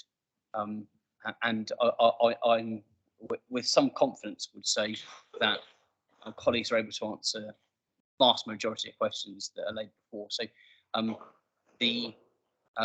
it's much better had in this environment, in the committee environment, so that the questions are laid out. And as I said, when I gave advice on the point of order at the start of the committee, it enables staff and officers to be able to ensure that that accurate responses are given, and that the same response is given to all committee members in one place.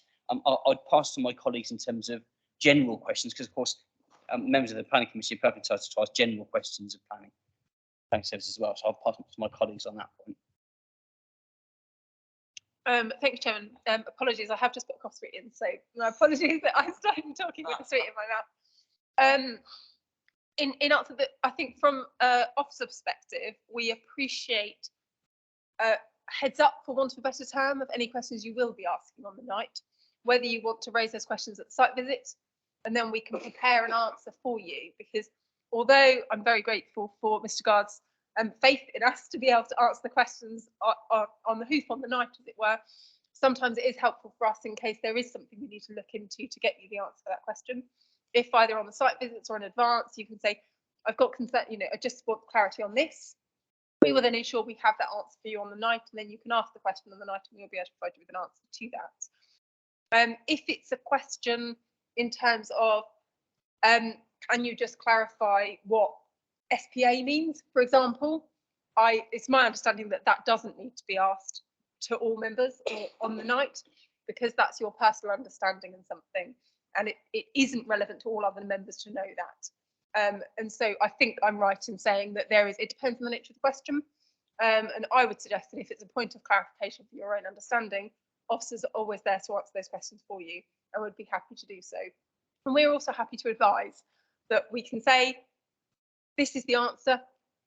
You may wish to ask that on the night. And because others may wish to know this, we'd advise you ask us on the night so it's public. And we'll make sure we do that in the future. Can I just make a request of, I take it, Democratic Services, to make sure that we have an up-to-date list. So when we do want to write to everybody, we don't leave out people like, as Councillor Brodie was left out. So that's, you know, we don't want that omission. We want to have a nice, clear understanding that we are communicating with all the relevant people at the right time. Oh, sorry, Councillor Drew, I beg your pardon, you've been waiting a long time. Thank you, Chair.